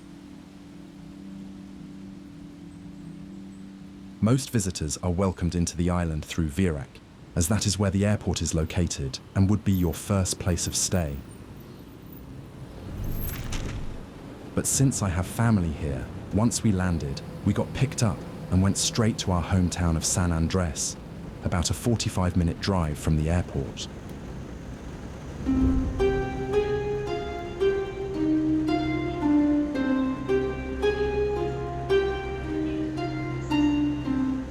We had a stormy welcome to the island, but fortunately, our flight was able to take off instead of it being cancelled, which happens quite frequently due to weather.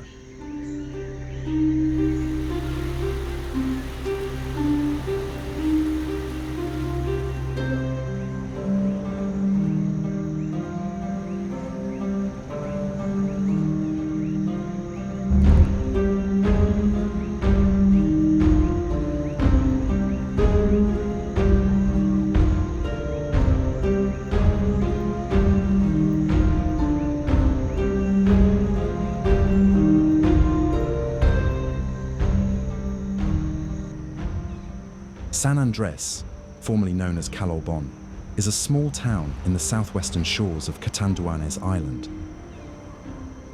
Calolbon, formerly written as Calolbon, is derived from a Bicol expression Nakalobon, which translates to being submerged, as the houses of the original community along the river looked when viewed at sea. The early Spanish explorers misunderstood the native guide that the submerged houses meant the name of the town, therefore placing Calolbon on the map. In 1964, a bill was introduced to the Philippine Congress to rename the town in honor of its patron Saint Andrew the Apostle. The bill was passed on June 18, 1964. However, many locals preferred the old name as it was unique to the entire archipelago. It further caused controversy at the time, since the townspeople were not consulted, nor a referendum vote had taken place to change the name. Today, San Andres is the official name of the town, but many locals still refer to it as Calolbon.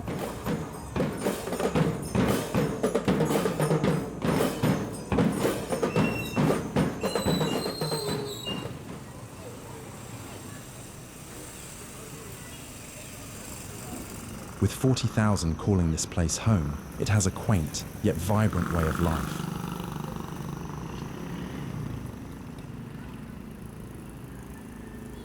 Getting around is quite simple. One can explore this place by foot, or by trike, or motorbike.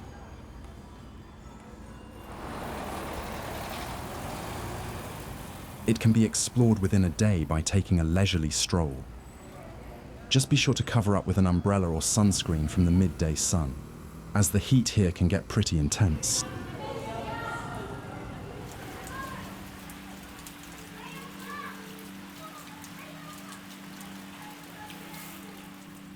Rolling thunderstorms and sporadic torrential downpour also frequent these parts throughout the day. Most last for only a few hours. However, this region is a common path for typhoons year-round, which have caused devastations in years past. Because where the island is situated, travellers are likely to encounter rain at some point during their visit, practically at any time of the year.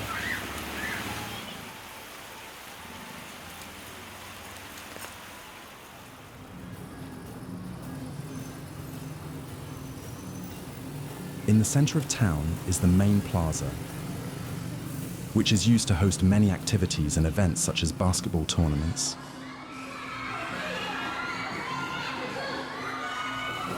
dance performances, parties and formal events, and many more.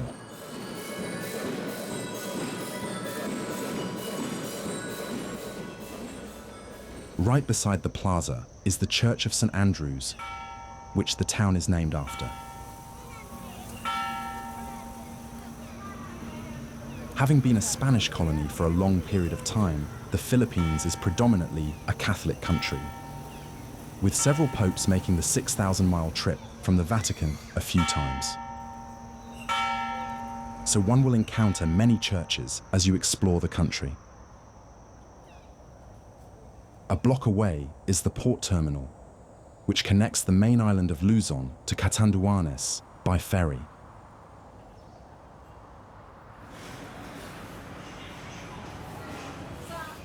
A short stroll eastward takes you to the newly constructed Bay Walk, where events, markets, and gatherings are also held.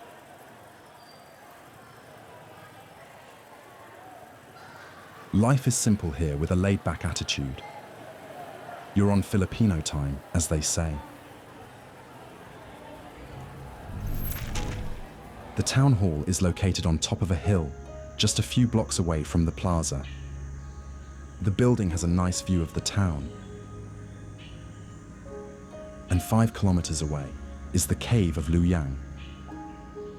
It is situated in Barangay Lictin and houses an innumerable amount of bats. The cave is a witness to the slaughter of the local people who attempted to escape the Moro pirates in the early years of the 18th century. The entrance is free, but make sure to bring a flashlight as there are no lights inside.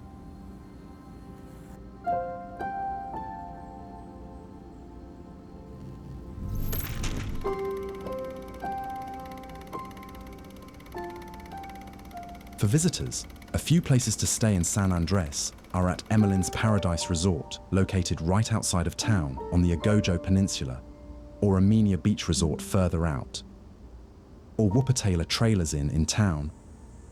Any of those will suffice, but I would stay at least a night at one of the resorts to enjoy a picturesque view of the sunset on a beach.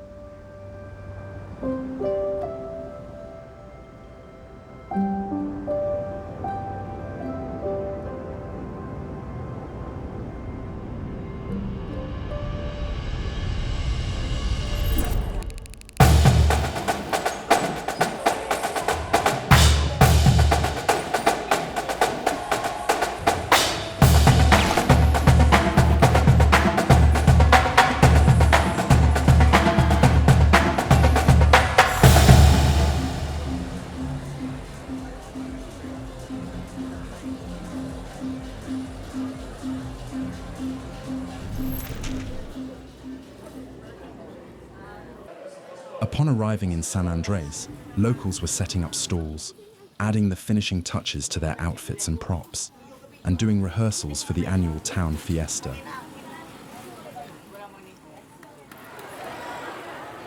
In which several barangays throughout the greater San Andres area partake.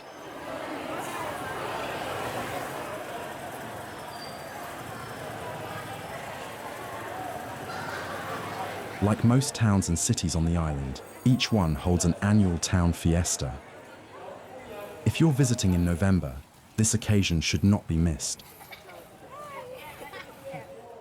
While some events take place throughout the month, the bulk of it are held in the last week of November. They include religious gatherings and nightly processions, basketball tournaments, street dancing and parades, beauty pageants, and formal gatherings. The fiesta is not only a celebration and showcase of the town's achievements and culture, but the whole region of San Andres.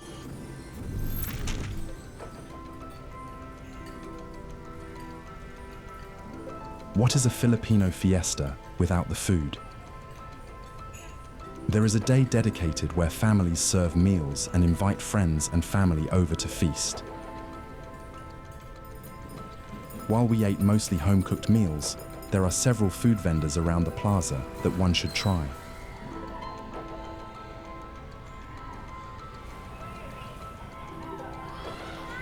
Filipino cuisine is a wide spectrum, as Filipinos are part of the prehistoric Austronesian migration, which started from Taiwan and settled to as far as Madagascar and New Zealand.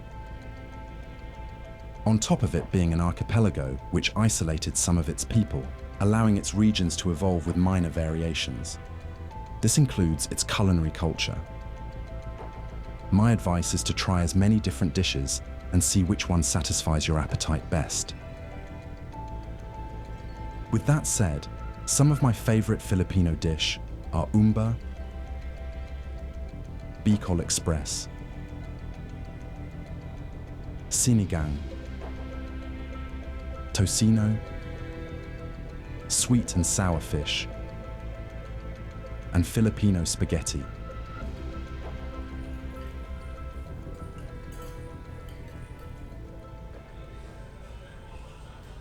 For dessert and something to snack on, make sure to visit a bakery. Filipino bread comes in a wide variety with different tastes, texture, and flavors, both in savory and sweetness. As mentioned before, Christianity is the predominant religion in the Philippines, with the Catholic Church being its largest denomination. A procession is held every night throughout the last week of the month. It starts at the church, loops through town, ending back where it started.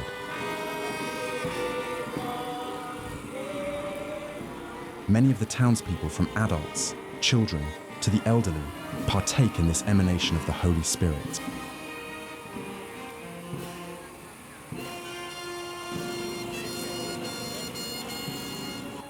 As someone not familiar with this type of ceremony, it is quite striking to witness firsthand.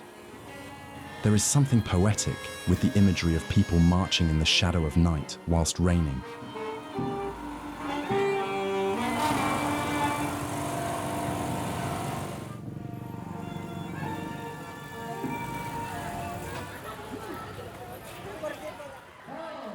Basketball is not just a sport, but an identity in Filipino culture. It is the most popular sport in the country and is played both in amateur and professional levels, so much so that it's often described as a second religion. Go to any street corner in the Philippines, any village, any beach, you're likely to see a basketball jersey. It was introduced during the American colonial period, with the first American teachers teaching the sport, along with baseball, through the YMCA and school system. A month-long tournament is held between barangays around San Andres, competing for the championship. Games are played at one of the team's hometown, with the final matchup being held in the capital of Virac. Be sure to check out a basketball game whilst in the country, even a local one, as there is quite a passionate fan frenzy throughout the game, as heard by the loud roars from the crowd.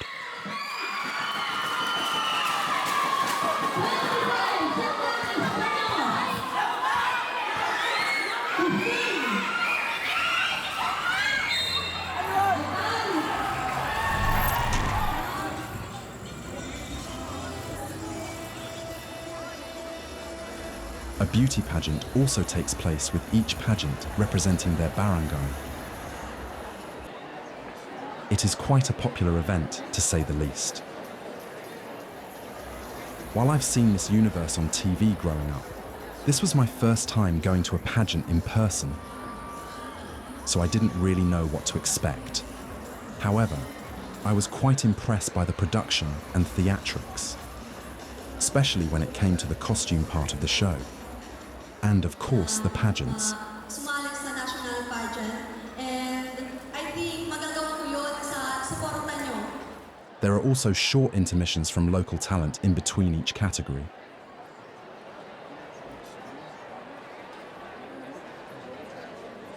Each pageant is judged for the physical appearance, talent, personality, intelligence, as well as communication skills. It ultimately came down to pageant number 4 and 13. Number 4 representing Barangay Codon and 13 representing Barangay Cabcab.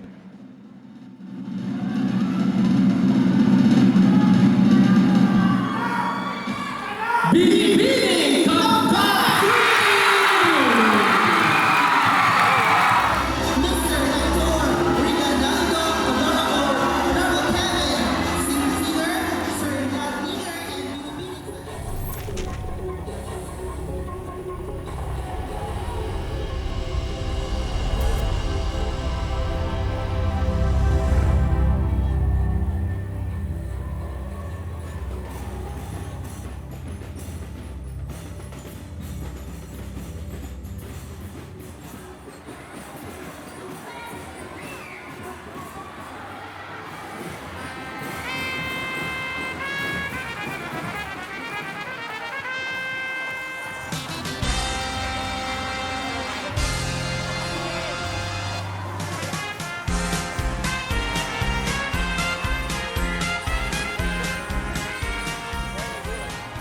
One of the main highlights of the fiesta are the parades and dancing.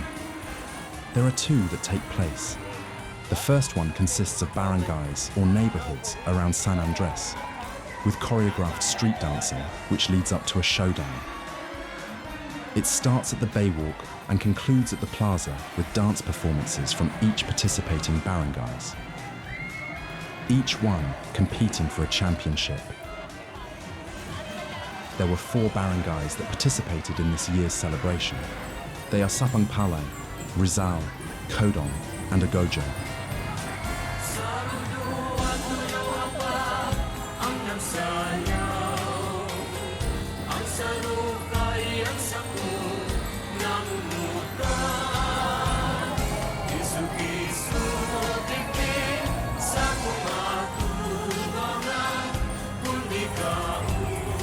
Each barangay has a theme, which is represented by their costume, outfits, props, and dances, led by their respective king and queen of dance.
There were several awards given out, won mostly by Barangay Sapang Palay.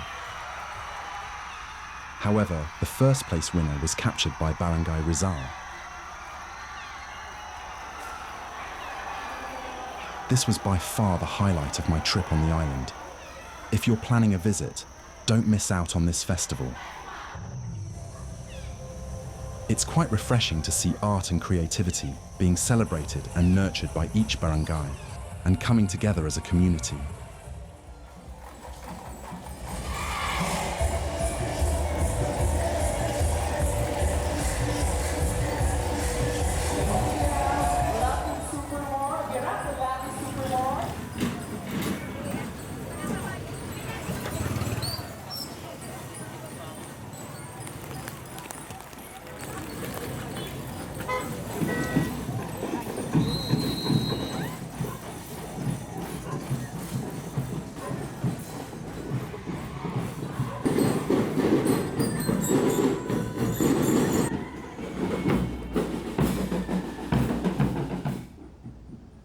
The second parade is much larger and more formal.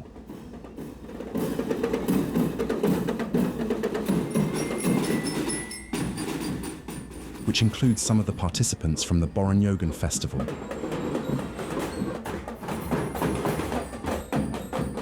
As well as individuals, groups, and clubs that make up the many aspects of San Andres.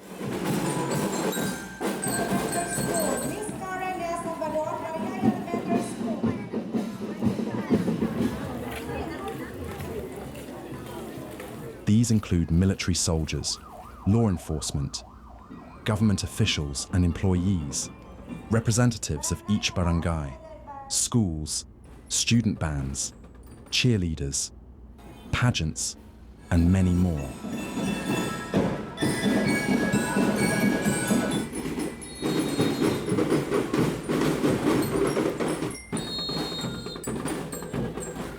It departs at the plaza, heads towards Town Hall before turning and looping around town, ending back at the plaza.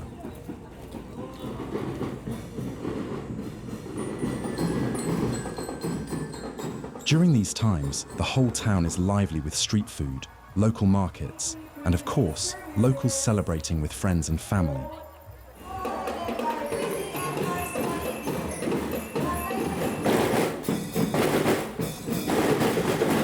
San Andres may be small by population, but by no means does it lack culture, personality, and identity of its people.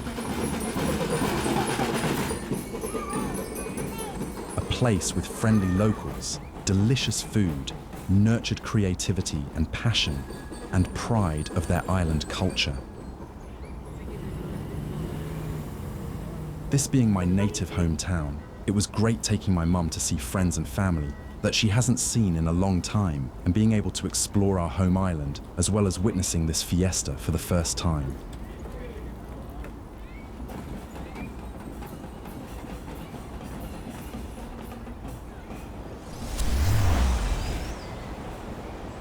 As we start our 2-day road trip around the island, we went counterclockwise, but one can go either direction.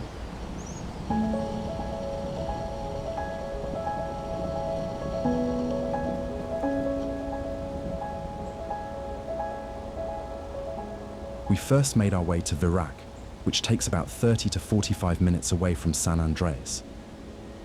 The drive to the city is scenic with winding roads through Licton and lush green forest throughout Rizal.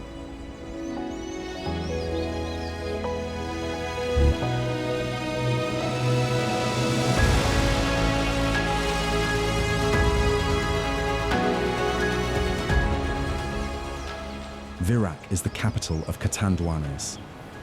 It's also the most populous city in the province at 77,000 people, yet it retains a small town aura.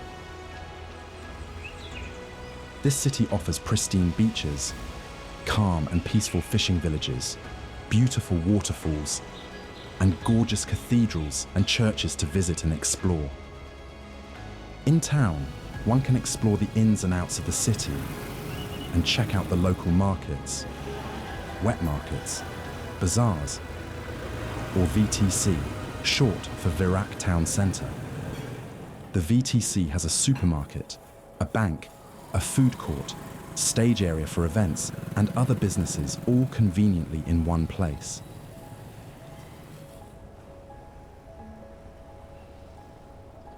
A place I recommend eating at is Blue Cafe, located here in the VTC. It's a good spot to take a rest while exploring the city. We visited this place several times while on the island. They have a nice option of food and desserts, as well as free Wi-Fi. Another place we ate at is at the ARDCI restaurant. The food was great, upper scale restaurant, with a nice viewpoint of Virac.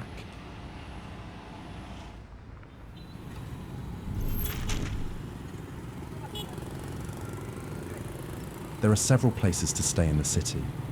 They range from hotels, inns, homestays, and a few resorts. Some notable accommodations are ARDCI Hotel, Lucky Hotel, and E-Crown Resort. There is also Twin Rock Beach Resort south outside of the city. Cost for lodging can be as little as $25 to $100 and up.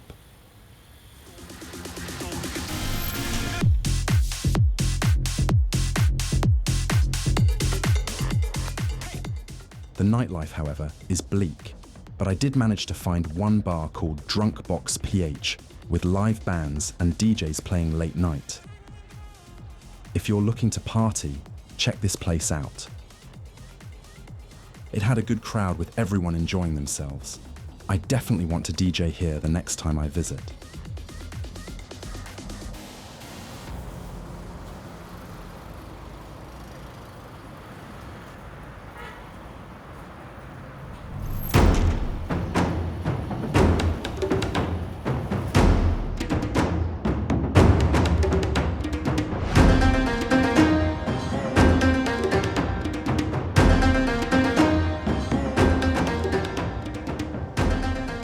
As we pass Virac, we head to Bato.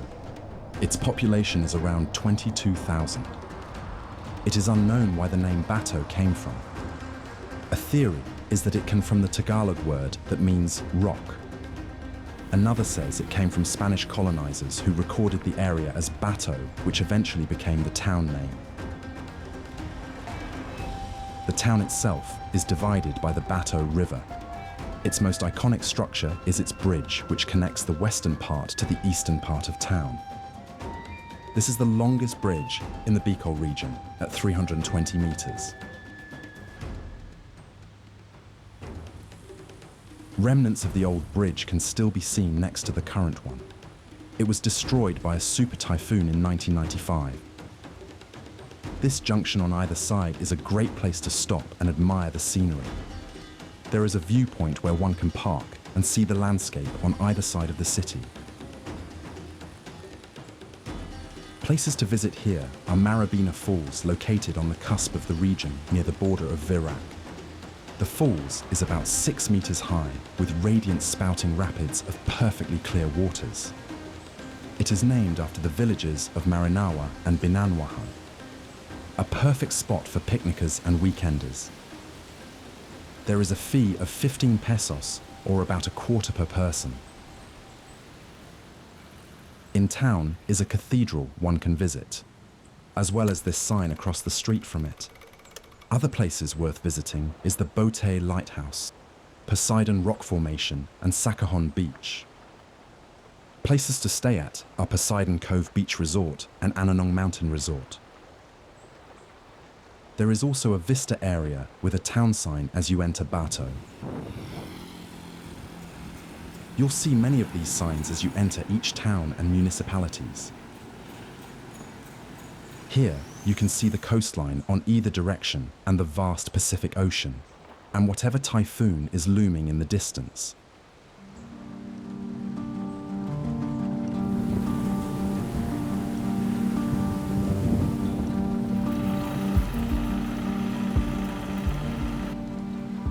After taking in the scenery, we then made a stop at a local bakery to get some bread and coffee. I don't know what type of bread we got, but they were all delicious.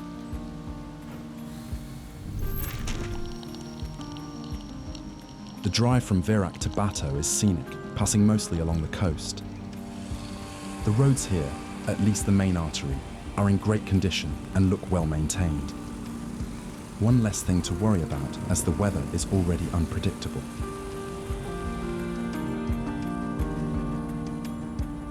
Approaching the bridge is a fork. Straight leads you inland into the mountains to San Miguel, and crossing the bridge takes you in town and further east into Barras.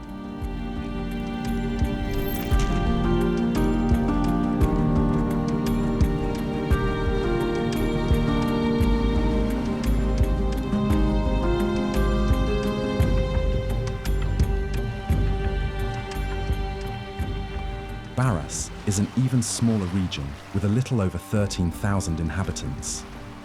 However, there are quite a lot of scenic points to visit, such as Binurong Point, Balakay Point, or right off the road at Catal Beach. This is also true for lodging, as there are several options within Barras, so plan accordingly, as this may be a good spot to spend the night. The name Barras is derived from the Baydas plant, once abundant in this region. What this plant is exactly is not clear. However, what is known is that it was useful material for making spears that were used to repel pirates and raiders. From Bato to Barras, you'll start to drive upwards into the mountains on winding roads. There are a few places to stop and see the scenery, but it is mostly covered by vegetation. The weather did clear up as we drove up the mountain and into Barras, where it stayed sunny most of our transit through the region. As we got into Barras, mountains were replaced with farmland, and we ended up befriending this carabao as we took a break on the side of the road.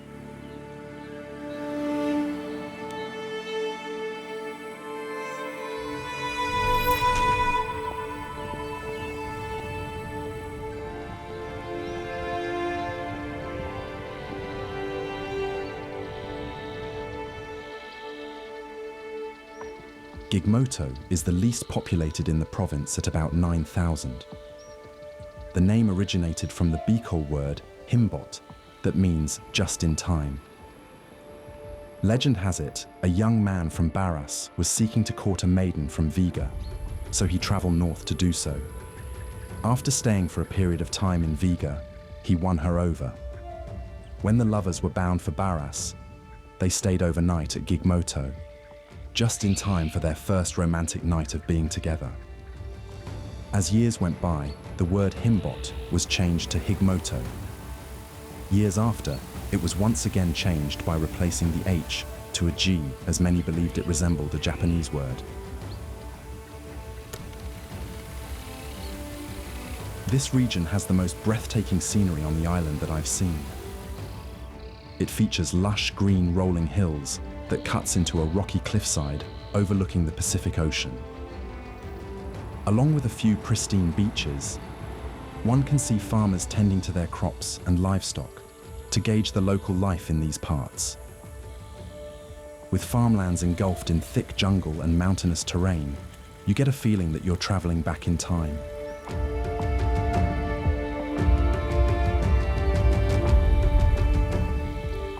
The sky was blanketed with a thick layer of clouds during our transit through the region, which cooled the temperatures, ideal for exploring the open greenery. Places to visit are Nupa Green Lagoon, Bahor Falls, and at the Sycamore Sign. This place is best for car camping, as there aren't any options for lodging, at least none that I found at the time. The cell service from here on out is also spotty, which made it difficult to look for places to spend the night. But this is probably my favorite area on the loop and would thoroughly explore it next time around. The drive through Gigmoto was great with overcast weather, cool temperatures, and sparse rainfall. But with winding roads, storm clouds, and the sun nearing the horizon, we decided to start looking for a place to stay.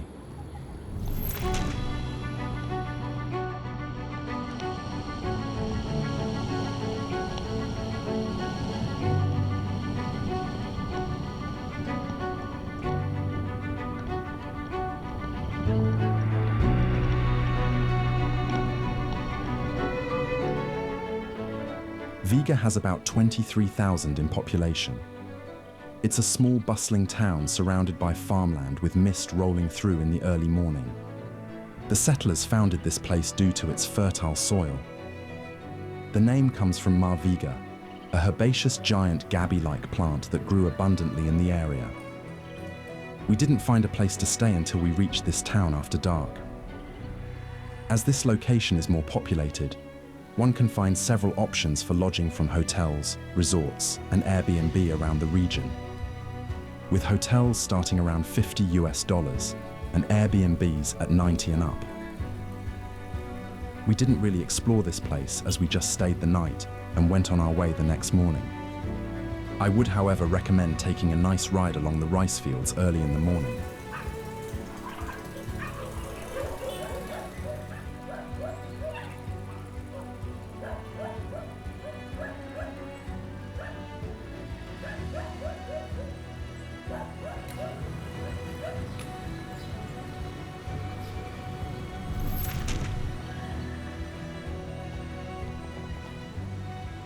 Panganiban is situated on the northern part of Catanduanes. It has a little under 10,000 residents. We ended up not stopping here as we were trying to make our way to Pandan before noon. Tourist activities here are virtually non-existent. The drive is filled with mostly farmlands, but start to get mountainous as you drive further into Bagamanok.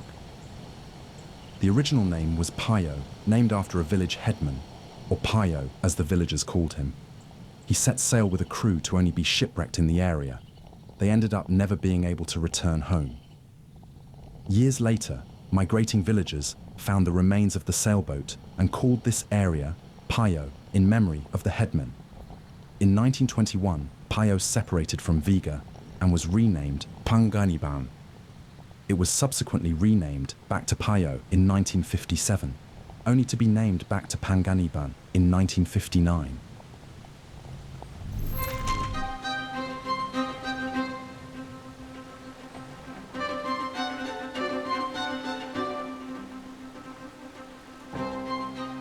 Bagamanok is a coastal town in the northern part of the island. It has a little over 11,000 people. The municipality currently has no specific tourist activity.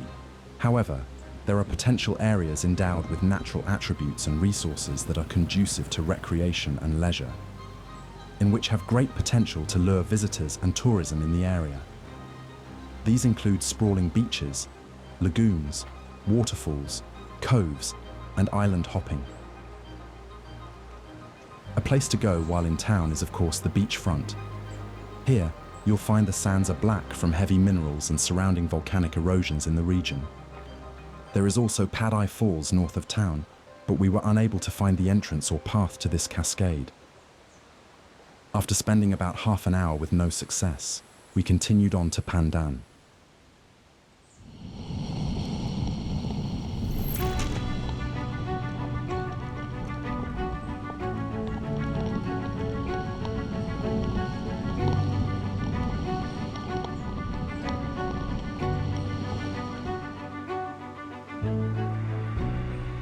Pandan is the northernmost municipality of Catanduanes, with about 20,000 residents. The name originated from the locals planting pandan shrubs close to each other as defense from Moros pirates and raiders, which proved formidable for the pirates to overcome. When the Spaniards came, they asked what the name of the shrubs were, and the people told them they were pandan, thus naming this area Pandan. This area boasts many natural beauties, such as Cagnipa rolling hills, the Hiop Highlands, Tuwad-Tuwadan Lagoon, and Hinik Falls.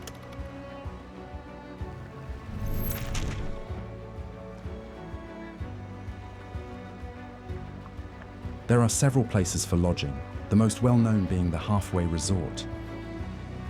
The name is due to the location being halfway from Virac, when looping around the island. Rooms start at 3,500 pesos, or around $60 per night. Well worth it for the location, the views, the amenities, the delicious food, and services provided. I would recommend staying here when you reach Pandan. Construction was taking place during our visit. They are expanding the property and adding a segment with a pool at the bottom of the slope near the beach. After eating our lunch and enjoying the view, we then headed back on the road.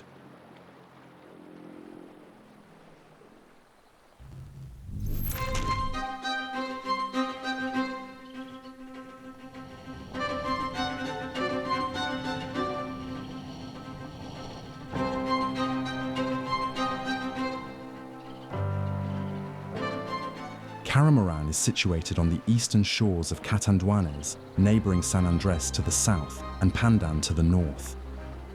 It has roughly 32,000 residents. The name Caramoran is thought to be closely linked with Caramoan, located the other side of the Makeda Channel in Camarines Sur. They are related as this area boasts an abundance of cara, turtle shells that can be found in the region. These shells were used for making combs, bowls, and decorative materials. Hence, both areas start with the word cara in their name. Places to visit are Palombanes Island, Bitaug Beach, and Tignob Beach, to name a few. You'll come across this large sign as you pass the board of San Andres and Caramoran.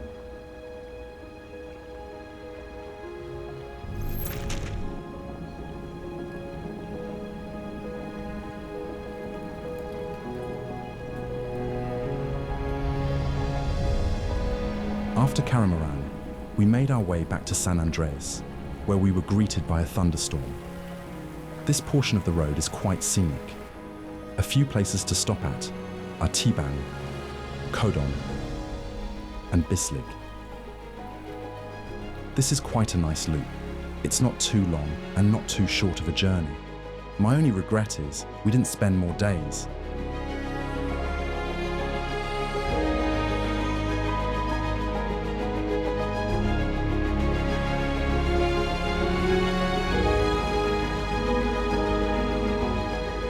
Upon visiting, making this project, and doing all the research, I discovered, and more importantly, taught me things I didn't know about my hometown.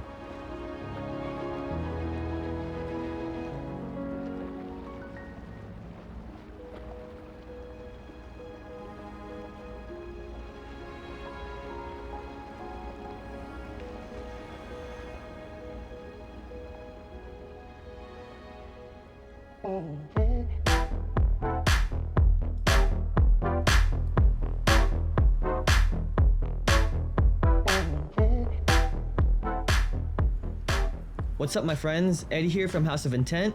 First off, thanks for watching. I appreciate all the feedback and support I've gotten. This journey took us across the breathtaking islands of the Philippines, where we explored stunning landscapes, rich culture, and its warm hospitality.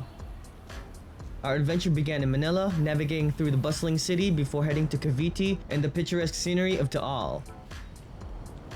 From there, we made our way to Palawan, embarking on a scenic road trip from Puerto Princesa to El Nido, with stops in Honda Bay, Sabang, San Vicente, Roxas, and Taytay, each offering its unique charm. We also ventured to the iconic Mayon Volcano while in Legazpi City, marveling at its near-perfect cone and natural beauty of the Bicol Region.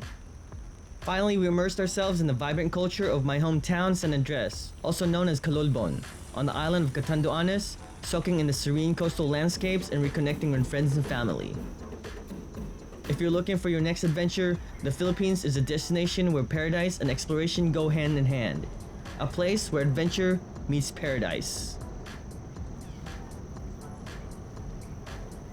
If you found this video helpful, informative, or just entertaining and want to support the channel at no cost, don't forget to like, subscribe, and leave a comment down below. It really helps with the algorithm. Let me know your thoughts if you have questions and what country I should visit next. Feel free to also share this to someone that might find it helpful. If you want to further support the channel and keep me awake while I sift through and edit these videos, you can buy me coffee. The link is in the description below. These videos do take a lot of time and effort to make, so thanks in advance. I should have another video out soonish, so stay tuned. Until next time my friends, travel often, stay cultured. This is Eddie and I'm out.